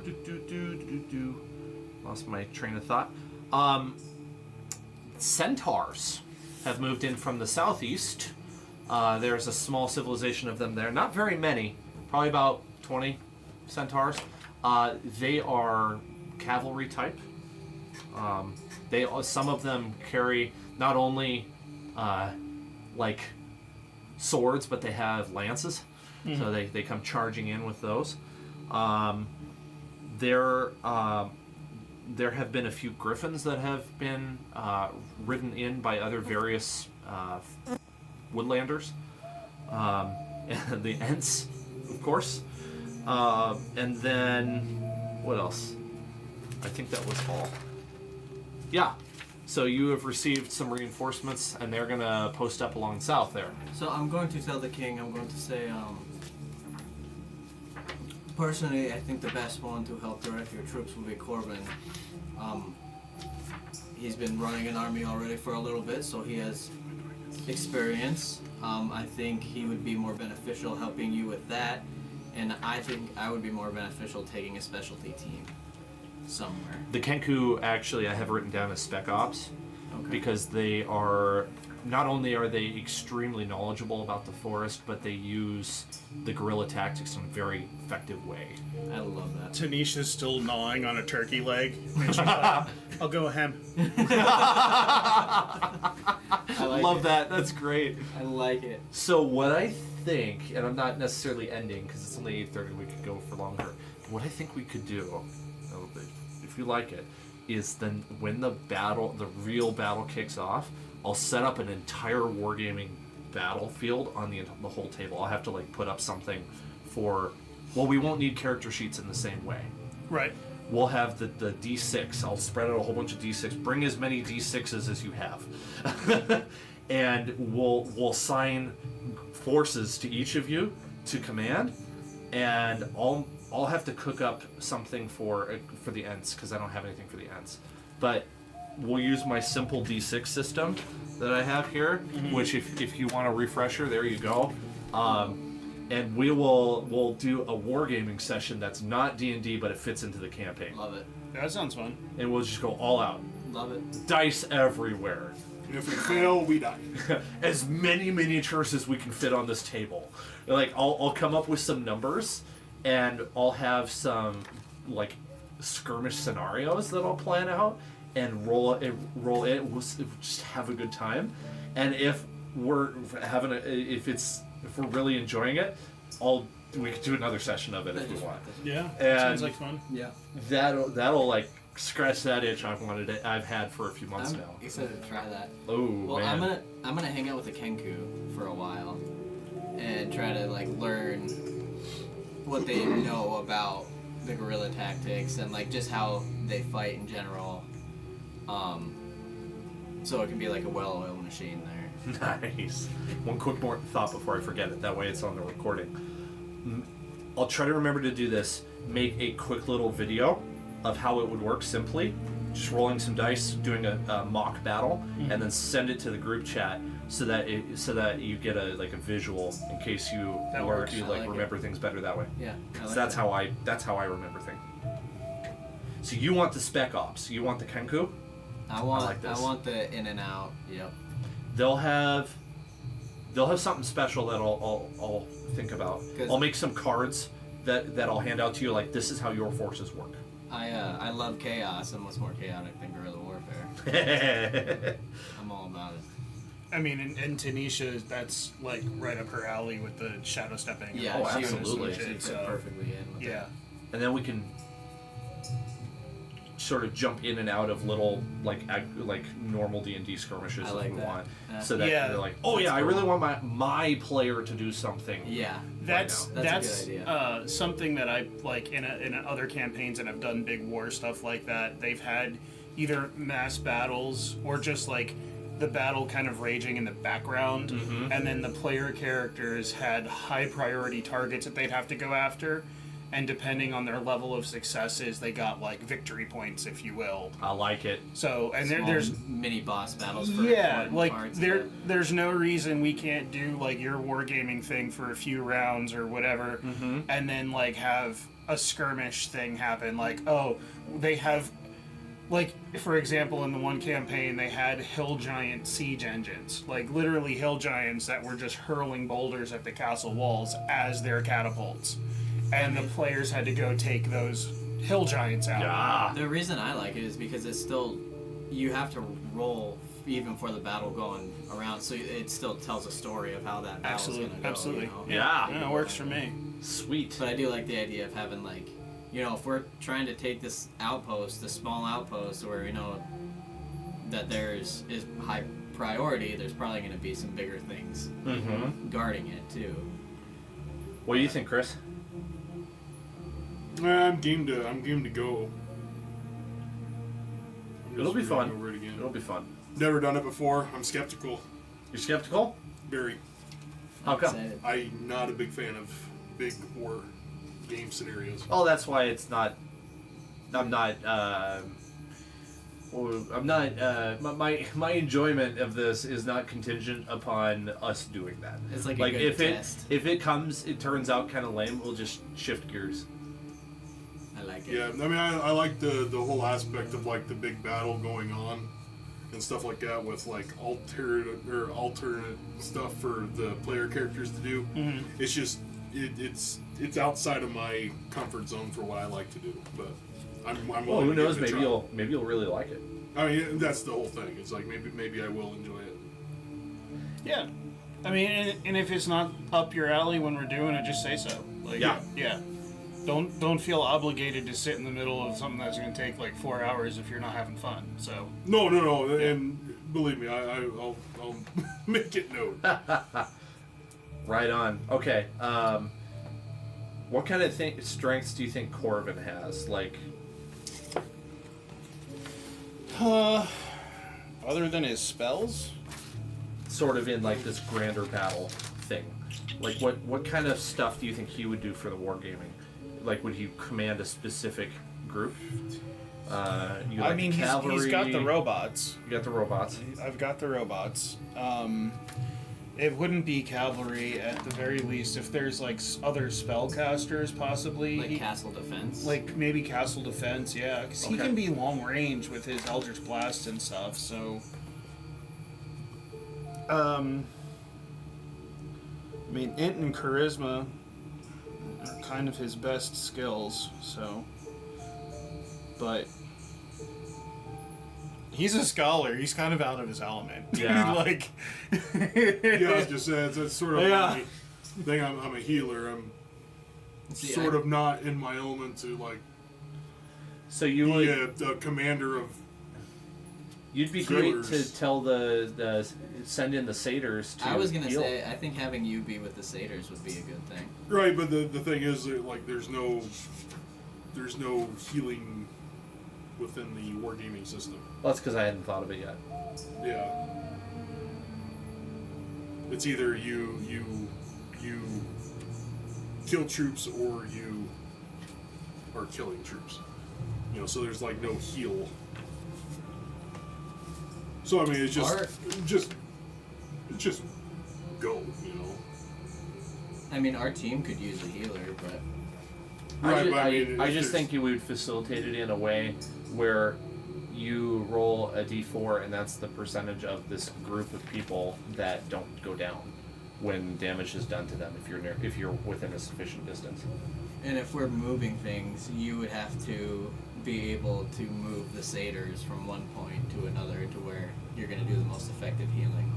Right. It's just, I mean, it's like, you know, do you give like bonus to attack versus defense rolls? Like if I'm in an area in which that, do you get like advantage on defense rolls? Because in all reality, team A, highest die is 6 versus a 5, you lose a troop.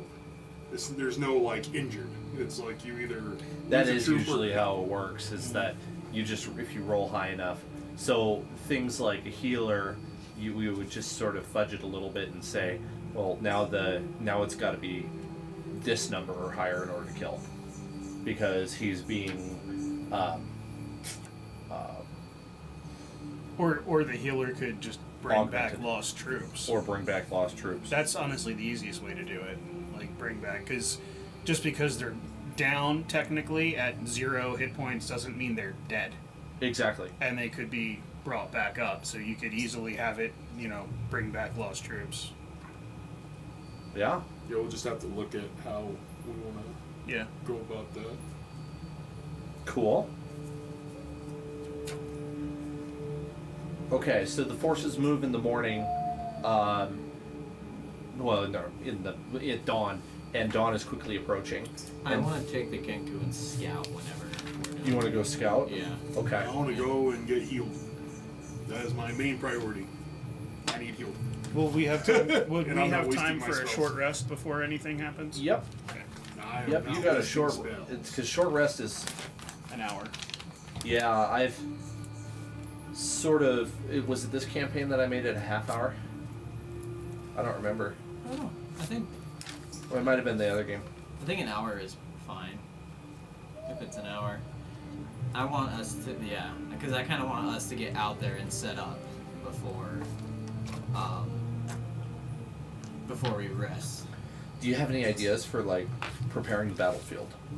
Anything Um, special you would like to do before the enemy arrives? Would I have learned from the Kenku about anything about maybe building like a perimeter that Yeah. can cause chaos Um, and Raka, the leader, is going to converse with you because he's the only one that speaks Common. love it? Everybody else only speaks Kenku, and I have sort of changed how Kenku work a tiny bit. They don't do the mimicry thing.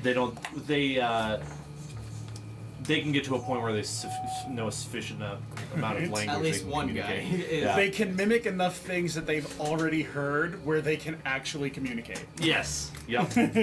Raka is going to converse with you. Yeah, I feel like I'm learning a lot from. We make trap for enemy. All right, and yeah, so I want my team to. Because I am not hurt. I don't have a whole lot of spell slots left, but I have enough to do some. Also, I can recover spell slots with a short rest. So, Tanisha actually, one of her key abilities is quickened healing. Oh, nice. So she can spend 2 key points and heal for 1d8 plus her Constitution modifier, or 1d6 plus her Constitution modifier. So she just like focuses for 12 seconds and her wounds just close over. That is amazing. That's awesome. And then after a short rest, she gets all her key points back. Yeah. Sorry, what time did you say it would be right now? So at this point, let's see, probably like 4:30 in the morning. So you've got like let's say 2.5 hours. Do you have to be asleep for a short rest? No. Okay, so I'm having Just a short not doing rest anything while strenuous. I'm talking with. Yeah. Okay. Oh, absolutely. Yeah, you can Yeah. totally talk while doing a short rest. Yeah, It's just okay. nothing strenuous. Gotcha.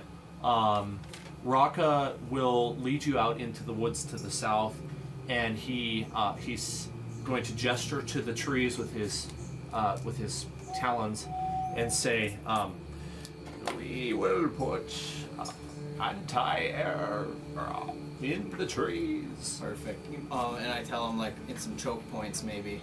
Yes. Because the ants are gonna funnel them to probably some choke points. You know what Corvin could do? He could fly up with one of the wyverns. He's got a 300-foot range with that Eldritch Blast. He could be on one of the wyverns. That's with a one of the great rangers. idea. That's a great idea. Yeah.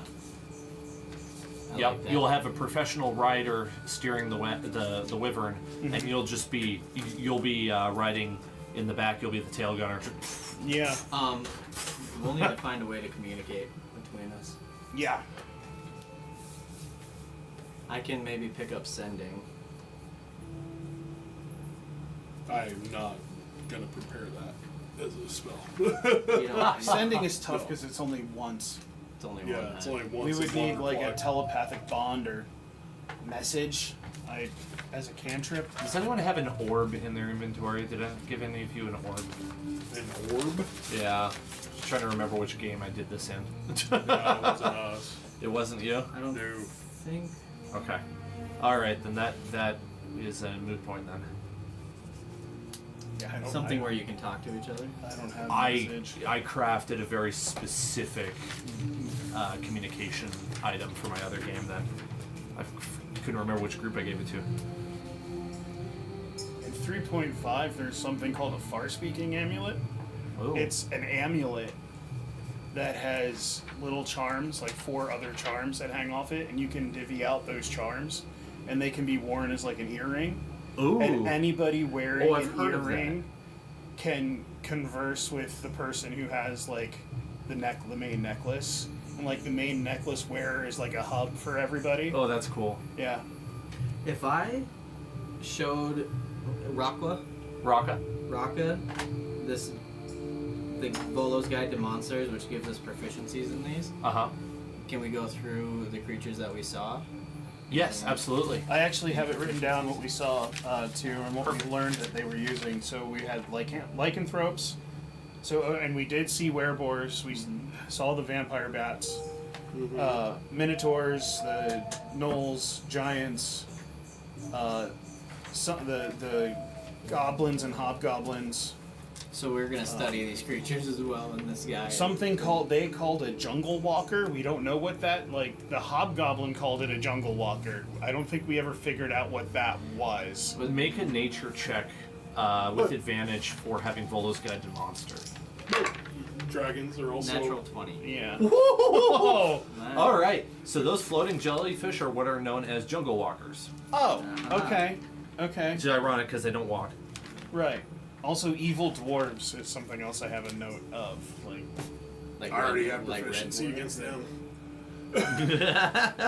just Damn you can see Druiders. Taryn like open up Volo's Guide to Monster and just happens to open right to the page of the floating jellyfish thing. Like, That was oh! Why is there a picture of you?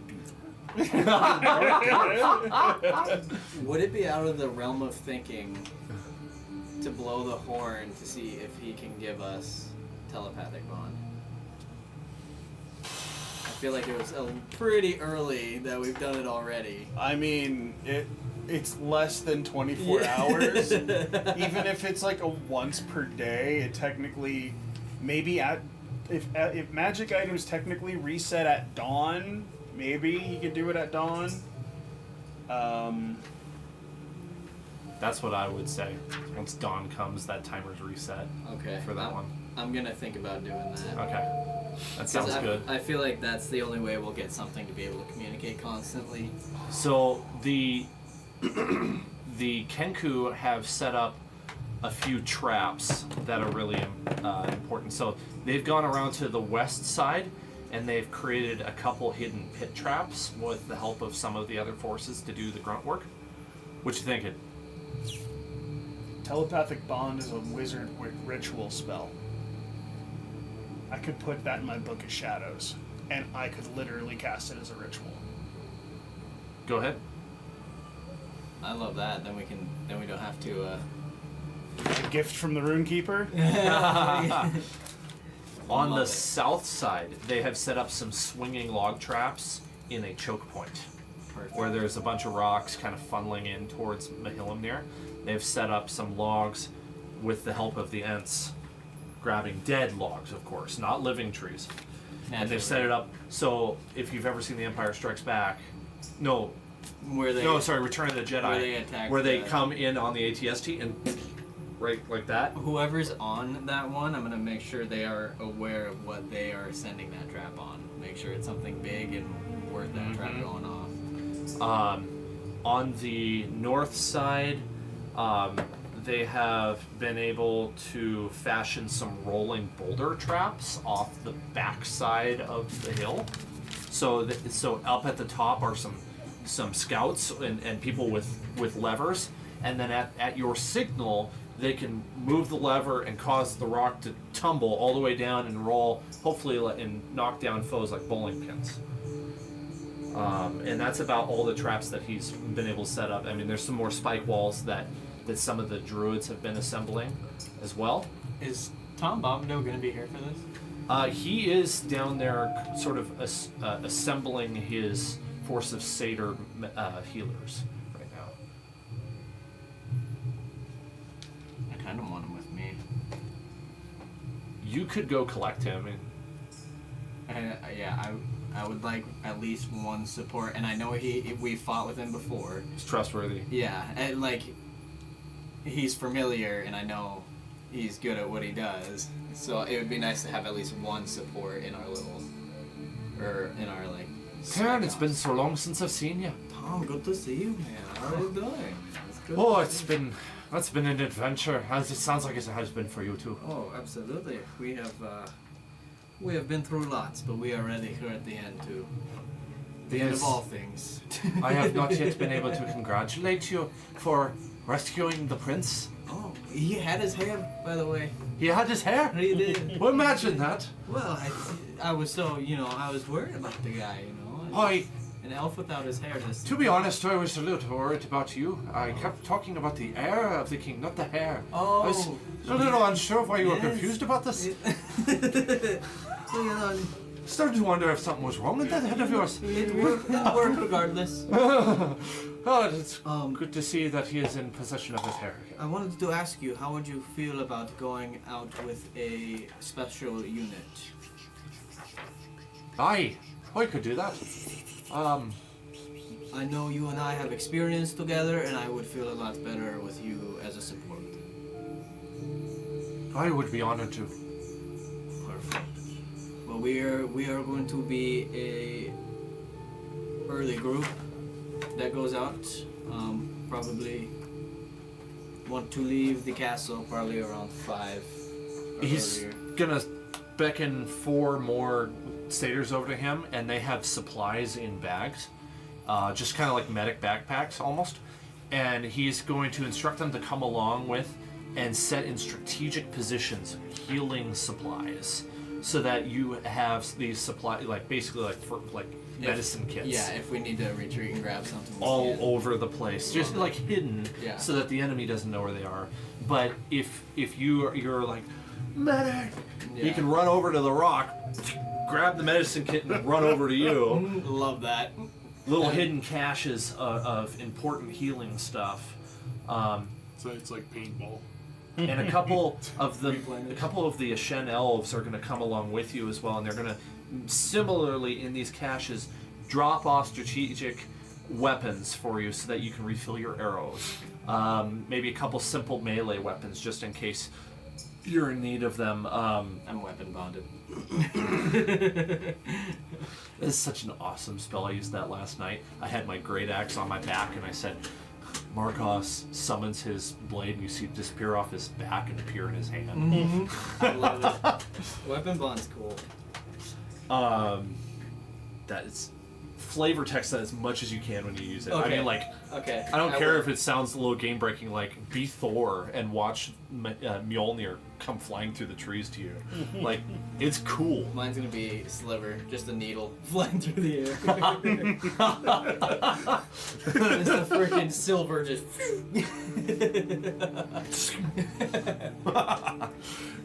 And then I have my Shadow Blade too that I can throw and it comes back to me.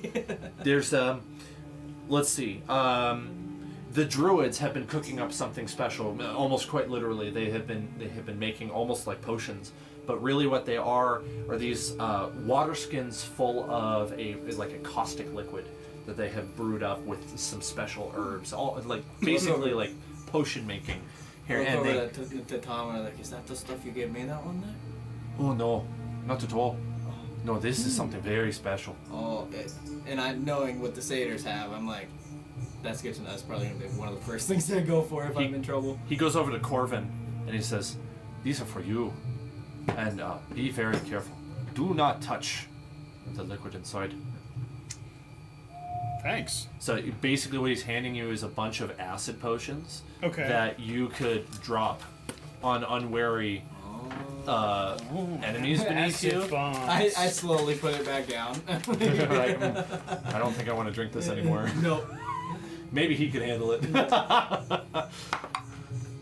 So let's say they're small enough that you could carry a sack of a dozen on your back with Okay. ease. You kind of want to be careful to not like get hit by a bludgeoning object on the back. Okay. So being in the air is going to be your best bet there. Duthmer, would you do for me a religion or arcana check? At advantage. Still not gonna be great. At least religion is at a +1 now. Hey, look at that, 16. Nice. Okay. So 16 a 4. you're recognizing more and more what is required of you in order to bring out that electrical charge, that lightning charge that came out of your hammer earlier this day. Okay. You're realizing that what really activates it is a quick like momentary prayer, and Zeus will charge your hammer it's sort of like a the light of Elendil, in your darkest moment. Yeah. You think you pray, and then lightning erupts out of your hammer, and it's something that can happen a handful of times a day. Okay, so it's not just this. No, Probably that I'm having be something else too. You could do like the proficiency, the amount of times he has proficiency. I Mine's kind of like 3. that. So I can Alright. use Fate. You're 9th level, right? Should be 4 now. Should be 4 Oh, now. it should be What I 4. think I'll write down for you. So your spell save DC should go up too. It does, yeah. Let's see. So I will get that.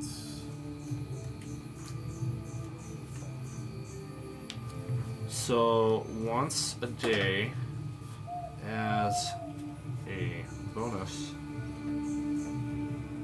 action, use Call Lightning. As a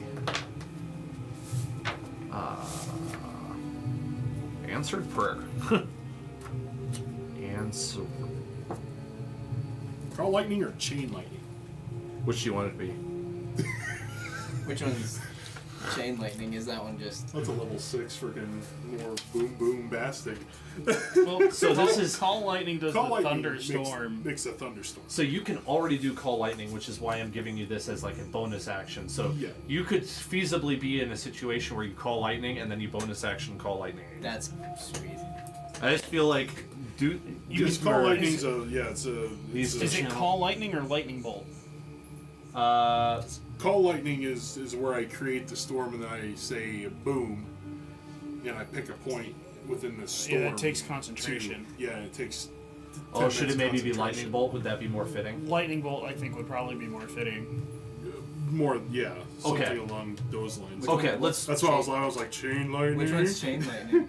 What is that? Chain lightning. You higher create level. a bolt of lightning that arcs towards the target of your choice that I can see within range. 3 bolts then leap from that target to as many as 3 other targets, That sounds each within 30 feet of like each. something that it could do. A target must make a dexterity Once a saving day? throw. The target then takes 10d8 lightning damage on a failed save, or half as much on a successful one. That's probably why I'm not going to do that one. I mean, lightning bolt still does a ton of damage in a line, so Yeah. it can hit anything in a straight line. For what is it, 120-foot range? I believe that's correct. So lightning bolt is 100-foot line 100-foot line. from myself. Yeah. I was close. 100-foot line, 5 feet wide, blasts out. Creature takes 8d6 lightning on a failed dex save. But Or it half as uses much on a Zeus's successful one. caster level and spell slot, so it's a 9th level spell Ninth slot level. at like yeah. Yeah. So that just I mean it just raises it to 14d6. And I think once a day, I think something strong should come from Zeus's Yeah. blessing. I mean, getting lightning bolt as a bonus action is still pretty badass. yeah. Because that's still 8d6 and a 100-foot line that he can do as it's a a level bonus 3 action. evocation But it's instead of only level once. 6. It's only once a day though. Yeah.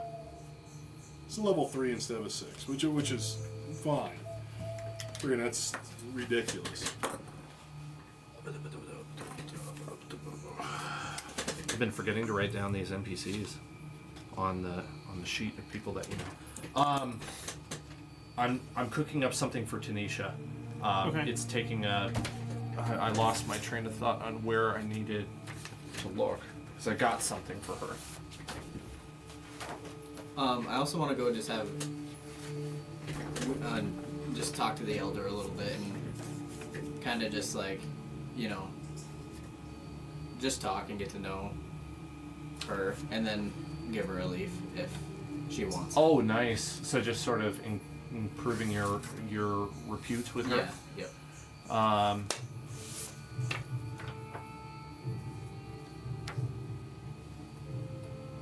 Trying to think of how I want to introduce this thing that I want to give to Tanisha.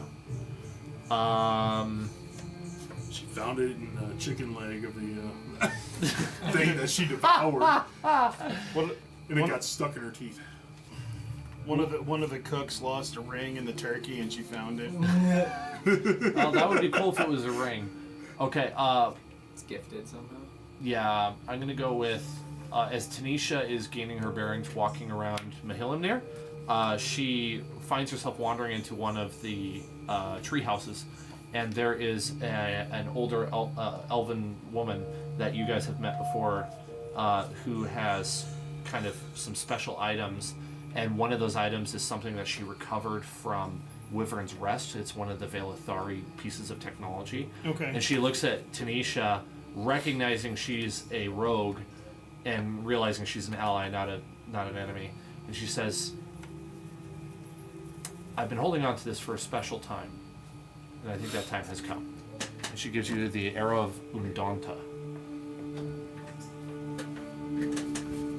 She got a cool thing, and she's not a vampire. Yeah. Is there anyone I can talk to about the blueprints that we got out of the caves? That woman would be the person to talk to. I want to give her the blueprint for that blade that I picked up. Oh, yes. Okay. Why don't you make a note that the woman who we basically, like I was playing off as Professor McGonagall, Oh, nice. that she will spend time, at least a long rest in studying it. Okay. And then once she understands it well enough, she'll be able to give you further information. I can't remember if you gave us something for the blueprints. I thought you did. It was, I don't remember if I gave you a card, but it was specific Velithari blueprints, and Yeah. then there were resources down in the workshop that were necessary for the creation of these things. Yep. Is this kind of like Yondu's arrow? That's exactly what it is. Okay. So you remember Yondu's arrow from Oh, yeah. Guardians of the Galaxy? Yep. Yep, that's what it is. I'm glad he remembered Yondu because I wouldn't have remembered that. I think that's the actual name of it in universe is the Arrow of Undamta. Should I also? Okay. I don't know if she would be able to, or give somebody that displacer beast corpse. Oh, to the Elven woman? Yeah, McGonagall? or to anybody that. Yeah. Okay, she's probably not the right craftsman Yeah, for I that. don't think she would. But be like an armor. there's a tailor Yeah. who does tanning of hides and such, and you know he knows a guy who is a little bit more on the arcane side. The two of them team up to try to figure out if you could harness anything from the remains of this creature, and if not, you get a really cool cloak out of it. That's true. I like the idea of it either way, but What weapons? Oh does Tanisha- yes, that's perfect. What weapons do Tanisha have? Are they Other just than her basic fists, weapons? Or, she has a short bow and a short sword. okay, but she mainly uses just fists. Yeah. So She mainly uses her she's unarmed strikes. she's a monkey. I figured this arrow would give her another good ranged weapon attack. I was gonna give it to Smirgoff. I desperately wanted to give it to Smirgoff. he didn't need it. He didn't need He it for does one. not need and it. It's like, yeah. Yeah, no, So I'm giving it to Tanisha. that's fair. All things that'll Is be there- useful. Both your weapons are magical. 4 charges. Is there anything in our inventory that I could give them to help increase the chances of enchanting that cloak? That's a good question. By the way, your flags for your thing, I still have the rest of them that you left here. So if you ever want more, just let me know.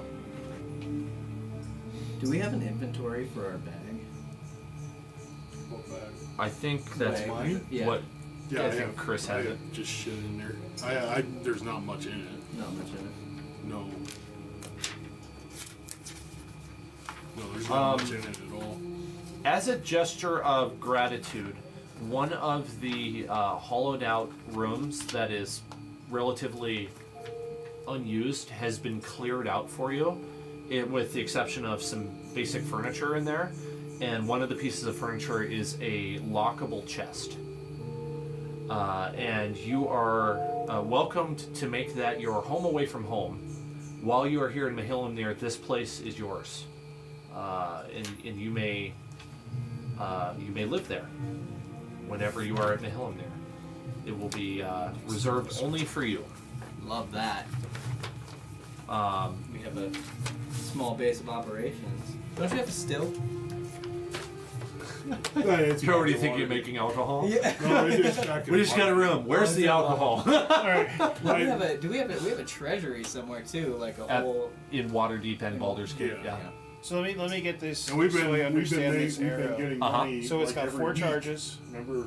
and as a Every bonus week. action, she Right. can spend a charge Oh, we to do. activate the arrow. Dude, I think we have so. it. We're For each under the, activation, it can move Guild of- up to 40 feet, The Fighters Guild. The Fighters Guild. Yep. and then as long as it passes through That's a square funny. with a creature, it attacks We're that gonna creature. cash it. Yeah. We're gonna go back. How long have we been gone? And I don't 2 think years? it can You're like, provoke okay, so we opportunity can attack take because much it's gold. not a, it's No, not a no. being. Wait, what? And then, so the first attack is at her highest attack, like its proficiency plus wisdom modifier. And the second attack would be at a -5 on the same turn, and then a -10, then a -15 for each subsequent attack. No, okay. Well, depending on how long it takes us to get back there. I ended up not making that stat block. I borrowed it from somebody else, so I think it's probably more I trustworthy feel like than a lot of something the I'd make. crap I it's not much. I just haven't homebrewed enough yet. And also spend 2 Yeah. additional charges while in flight to allow 1 creature the size Dude. You know what's funny? So, as a bonus action, if she wanted to, she could fucking surf this thing.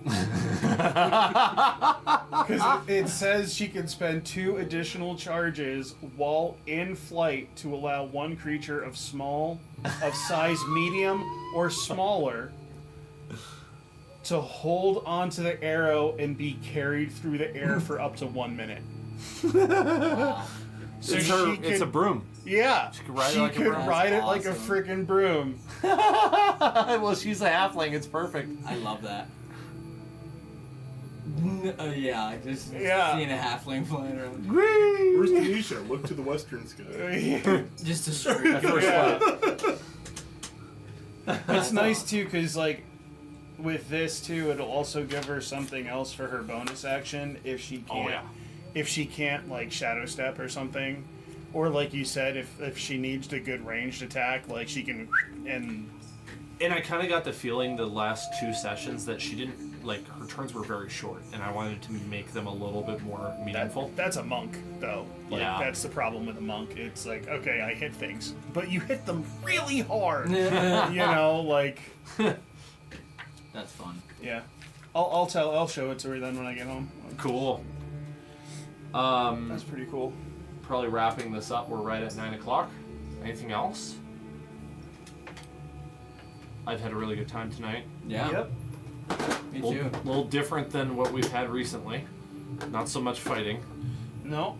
Those bats that fought you were like the bat swarm form of like really basic vampires, by the way.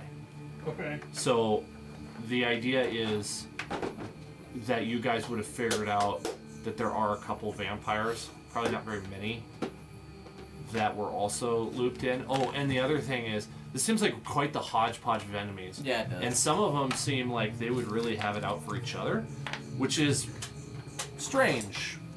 Very weird. Like, Oddly, they're working together. oddly, they're working together. And so, if you want to try to do some sort of a wisdom save to Yes. glean some understanding as to why this is even happening, I do have a reason. It's not that it's not so much Dan is just grabbing a bunch of random enemies. There is more of a reason to it than that. And I'm sure I think you're getting a phone call. I'm sure we can I am. figure that. Okay. It's my brother. Oh. Nope. So, I told him he called me a minute ago or texted me, and I didn't answer, and I sent it, and I said he asked if I was at work, and I said no, we're 17. playing D&D, and he's like, well, this will only take a minute, and it's like, dude, I'm busy. I'll call you when I get home. What do you get for 17. 17? For what? Insight? Or, yeah, an insight. You can roll an insight if you want. Oh, I have a bit. I'll make one for freaking- Tanisha. Nope, even worse. Not 20 for Tanisha. Woo! Total 27. Wow. 26. Wow. Okay. Wendell himself commands a level of presence and authority that you have witnessed in that vision of him commanding the troops when he told them to now hunt. And in that group of monsters and creatures that he was addressing, you could see some of the type that you have seen since when you were flying, when you've encountered them. You have also heard conversations from the hobgoblins about different forces being called in from different areas and that they are loyal to Wendell. And so really, the long and short of it is, Wendell is just really scary, and he has either threatened or bartered or persuaded these forces to join up with him, and there is supposedly some sort of reward probably for these forces for their cooperation. So they're loyal through fear? Fear, maybe some actual reward. It differs depending on the group. Those hobgoblins pretty much are ruled by fear.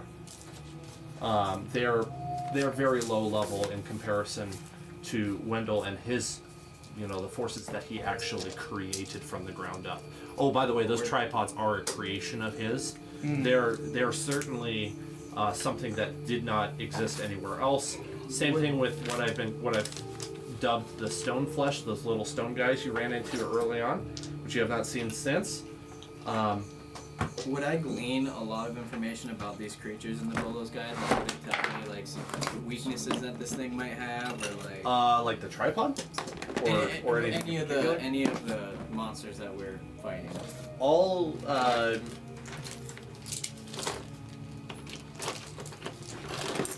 I don't know if that would have that in the guide. Portcullis? Ooh, that's neat. I like that. Did you 3D print that? Nope. It's a WizKids mini. Oh, cool. WizKids. Um, CR minis. man, that's like perfect size for the castle walls I made too. Yeah. Forgot It's- I had that. Hard to give you an answer, Brad. Yeah. Maybe because they're so diverse. But if you want to look up Bolo's Guide to Monsters like digitally, or borrow my book, and look up some of these things, you're welcome to. Your character would have like a limited working knowledge of that stuff, because obviously it's very crunchy mechanical type of knowledge. Your character wouldn't understand all of those things, maybe. That makes sense, But you yeah. might glean some wisdom from it, like, oh, hobgoblins aren't all that smart or wise. Right. The Jungle Walkers and Tripods, Stoneflesh, and my take on the Displacers are not in any official books. Makes sense. Yeah. The Vampires are not in any of the books because I've homebrewed these ones. that makes sense. The Treants are kind of, sort of, in books. The Kenku are. The Satyrs are not. The Fawns are not. Centaurs, Minotaurs, they're not. Griffins are. Wyverns are just wyverns, but acid flavored, so they're like the green dragons. So if you look at it like a young or a wormling green dragon, you'll kind of get an idea of what the wyverns are. And it's okay for you to look at these, I think, because I'm not worried that you're going to metagame me No. too much. I think there is either a satyr or a fawn race in Mm-hmm. one of the campaign settings. There for sure is. It's Theros, I think it was from Magic the Gathering. It was like I think of the Theros book had satyrs or fawns as a race. I think I might have pulled somebody's homebrewed one somewhere. And a lot of these, I mean, just like behind the scenes stuff. I don't always have a stat block for everything either. It just becomes horribly unmanageable. Sometimes I just play it off the cuff. So some of the monsters are gonna be like that. Also, it's not gonna matter for the wargaming in the same way. For the big battlefield. Right. For small skirmishes, it'll matter. But you could definitely like text or call me and say like, "Hey, I got this cool idea," or "I was thinking about this monster, and like, what do you think of if I set up some sort of way to intimidate the hobgoblins in a way that my character might understand they'd be afraid of, like some other big goblinoid type that challenges the authority of whoever is in charge." Like, what do you think of that? How could we work this into the battle? Feel free to be creative and come up with stuff. And Yeah. We're like, did you see the fire he created? yeah, Did you see how many freaking people he killed? Have you seen Wendell kill your people? Oh, he's all talk, dog. All talk. We're game. and then Yeah, rule of yeah. cool and flavor texting is really important to me as a DM. Like, if I can find a reasonable way to, without breaking the balance of the game, kind of omit or slightly hand wave some of the mechanics, I'm happy to do that. But I don't want to try to do it all the time. Same time. Fair. Just because D&D is meant to be a story, Right. not meant to be Baldur's Gate but with dice. I would you rather know? have something that's unique. You know, something that's like Yeah. that isn't in anything. You just The that handbook where- itself says that the books are just or the rules are just a suggestion. Guidelines. Yeah. So if it is more cool or more interesting to don't forget your dinosaur.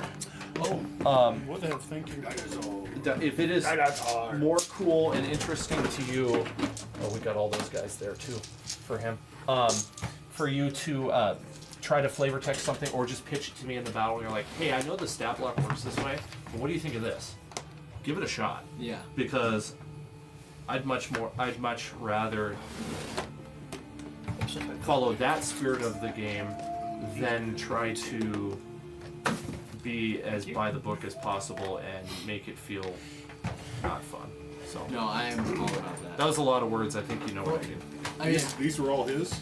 I don't. They might yeah, be. I think those are. I've got a those bunch are of Dan's. WizKids ones. if you, Yeah, that was mine. I mean, if you look how Brennan's campaign goes, it's very, he says the world of Armon is not fair. So, like, it's Exactly. very, he'll throw things in there that are definitely not And, in any book. They're, Well, and yeah.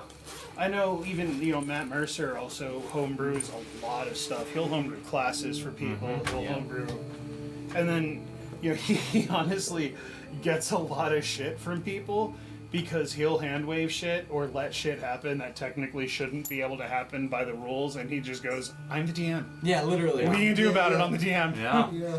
Yeah. It's the Exactly. DM's world, you know. Yeah, exactly. I ignore almost completely CR. I don't know if you're aware of this. The challenge rating system was never play tested Yeah. for any of 5th edition. I don't know about older editions, but there is no balancing to challenge rating other than an educated guess. So I, by and large, ignore challenge rating for that reason, and also because outside of video games, when are you ever going to run into an enemy that is perfectly balanced for your level? You're Never. This is a world, like Right. a world with some dangerous. So- shit, so When I drop in a red dragon, which I did we've done before. 2 sessions ago, And you had a blue dragon come in on us that we had to, somebody got one shot with this. Well, I got hit and I reacted and I hit him back. You did hit him that back. was really neat. I think I might have got one shot. I think Also, another thing, I don't know if you've picked up on this, a lot of my battles can be not to the death, but just until the morale of the enemy breaks. And they're like, nope, too expensive, I'm out of here. Yeah. It's like, I don't want to hurt anymore, I'm done. So I sort of need to, so challenge rating's a little bit important for a cleric's point because of the destroy undead. So I guess it's one of those things where Oh, that still matters, yeah. yeah, so it's like one of those things where it's like, okay, were those individual vampire bats, are they going to be considered CR1 or CR2? That's the whole thing, because if not, So- it's like that's the difference between turning it and destroying it. So I would say in that case, don't worry about it because I'm going to have your interests in mind, and I'm going to consider, I'm going to take a moment and think about it. This is Because an obviously I'm not gonna unconventional be able to situation, destroy a lich. and I want to be fair to my party members and make this an interesting story. So I don't care that they're, CR3. Right. They'll be turned and killed, like your spell says. yeah. And, So- and in the case of the vampire bats, like they could be a whole swarm of that is considered a CR5 or CR6, but each individual thing could only be a CR1 half or Yeah. a CR1. Yeah. And you're affecting everything in a 30-foot radius or 60-foot radius, something like that. That would be the entire swarm, and it would be each singular thing that makes up that swarm, technically. So, I kind of always- did that earlier. Yeah, I You always, can see, I yeah, always think Instead of it of, like like, makes just blow it up. sense. Like if it makes sense in your head that like the wyverns went like this and they all clumped up and then they got hit with acid, so they're not moving quick. So yeah, you Yeah. hit the main majority of them, even didn't- though that clump would be a higher rating. You found like Yeah. a critical. I didn't roll any dice for the wing attack to blow them forward and then the poison. Yeah, I and that just makes considered sense. what's a reasonable level of economy for these wyvern riders, and what could they reasonably do for what these monsters are, and that's in their stat block. I don't need to roll dice. Yeah. The dice sometimes take away from the narrative, which is more interesting. Right. well, I had a nice little thing prepared if that was going to happen. What I was is gonna- that spell that I'm thinking of? I was pretty much going to negate. I was going to negate all their vampiric damage. Nice. Oh, nice. The necrotic one and stuff. Yeah, Nice. they wouldn't have been able to touch us other than with just natural damage. They wouldn't have been able to touch us with necrotic because we'd all been resistant to it. I'm So- halfway through Dungeon Crawl, Carl, by the way, the first book. So I'll keep all these Great things book, in mind and as we It's We freaking continue. hilarious. It's great. And what's So funny, it's what like my brother wanted, something So it's actually like you might be somebody, interested in. right? Oh, yeah. Apparently, you Fathom think that Events, the butt like a jokes and all movie the thing, freaking stupid jokes is are doing kinda like an the event whole- Yeah. where I they're doubt it. re-releasing all Easy. three achievements he gets. extended editions of So Lord of that's the like one of Rings, them. It's like one of the things. It's like fully gets an remastered, achievement, and you're over here. It's like, man, this fully, is old shit. or fully this thing old remastered, quick. visual, sound, everything like that. It Whoa. still has me rolling. For I 2 love weekends. It's It going was to be heavy January as 16th, crying. 17th, and So you're 18th, halfway through book and one? January Yeah. 23rd, 24th, and 25th. So you've gone through the collab. Wow. Right so now, wh- no, who's not doing yet. this? Right now, they're going. It's for called the Fathom Events. Burrow Boss, They do their like first movie Burrow Boss re-releases that and was stuff like and a- put it in Oh, theaters. okay. So you went Oh, through the wow. collabs. They're in So- Oh, yeah. No, They're I'm, in- The they're far theater in. that's Like, they already in took out Rapid the might have it goblins and because the that's a horde big woman, AMC the- theater. I so doubt the yeah. one in Okay, so Spearfish you would. met Right. Mordecai and I think they're Oh, yeah. closing. okay, and yeah. No, okay, they so just you're got still on bought. floor one. They're Did under they new really? management. Yeah, Yeah, we still just on went there floor last one. night. Oh, We saw nice. Zootopia 2. Nice. They're open 7 days a week, and they even have matinees I love this book. Oh. So instead of just 2 showings at 6 and 6:30. book Oh, 2 that's cool. through Yeah. 6. Because like I said, I'm halfway through 7. Yeah. If you need those, Oh, like man, if you don't I have would the love opportunity that. to go and buy Yeah. it or anything like Thanks that, for if you telling want to me. borrow it, Yeah. you're more than welcome to borrow. I'm That's all I got for the game tonight, guys. probably gonna buy it because I want it. I was gonna say,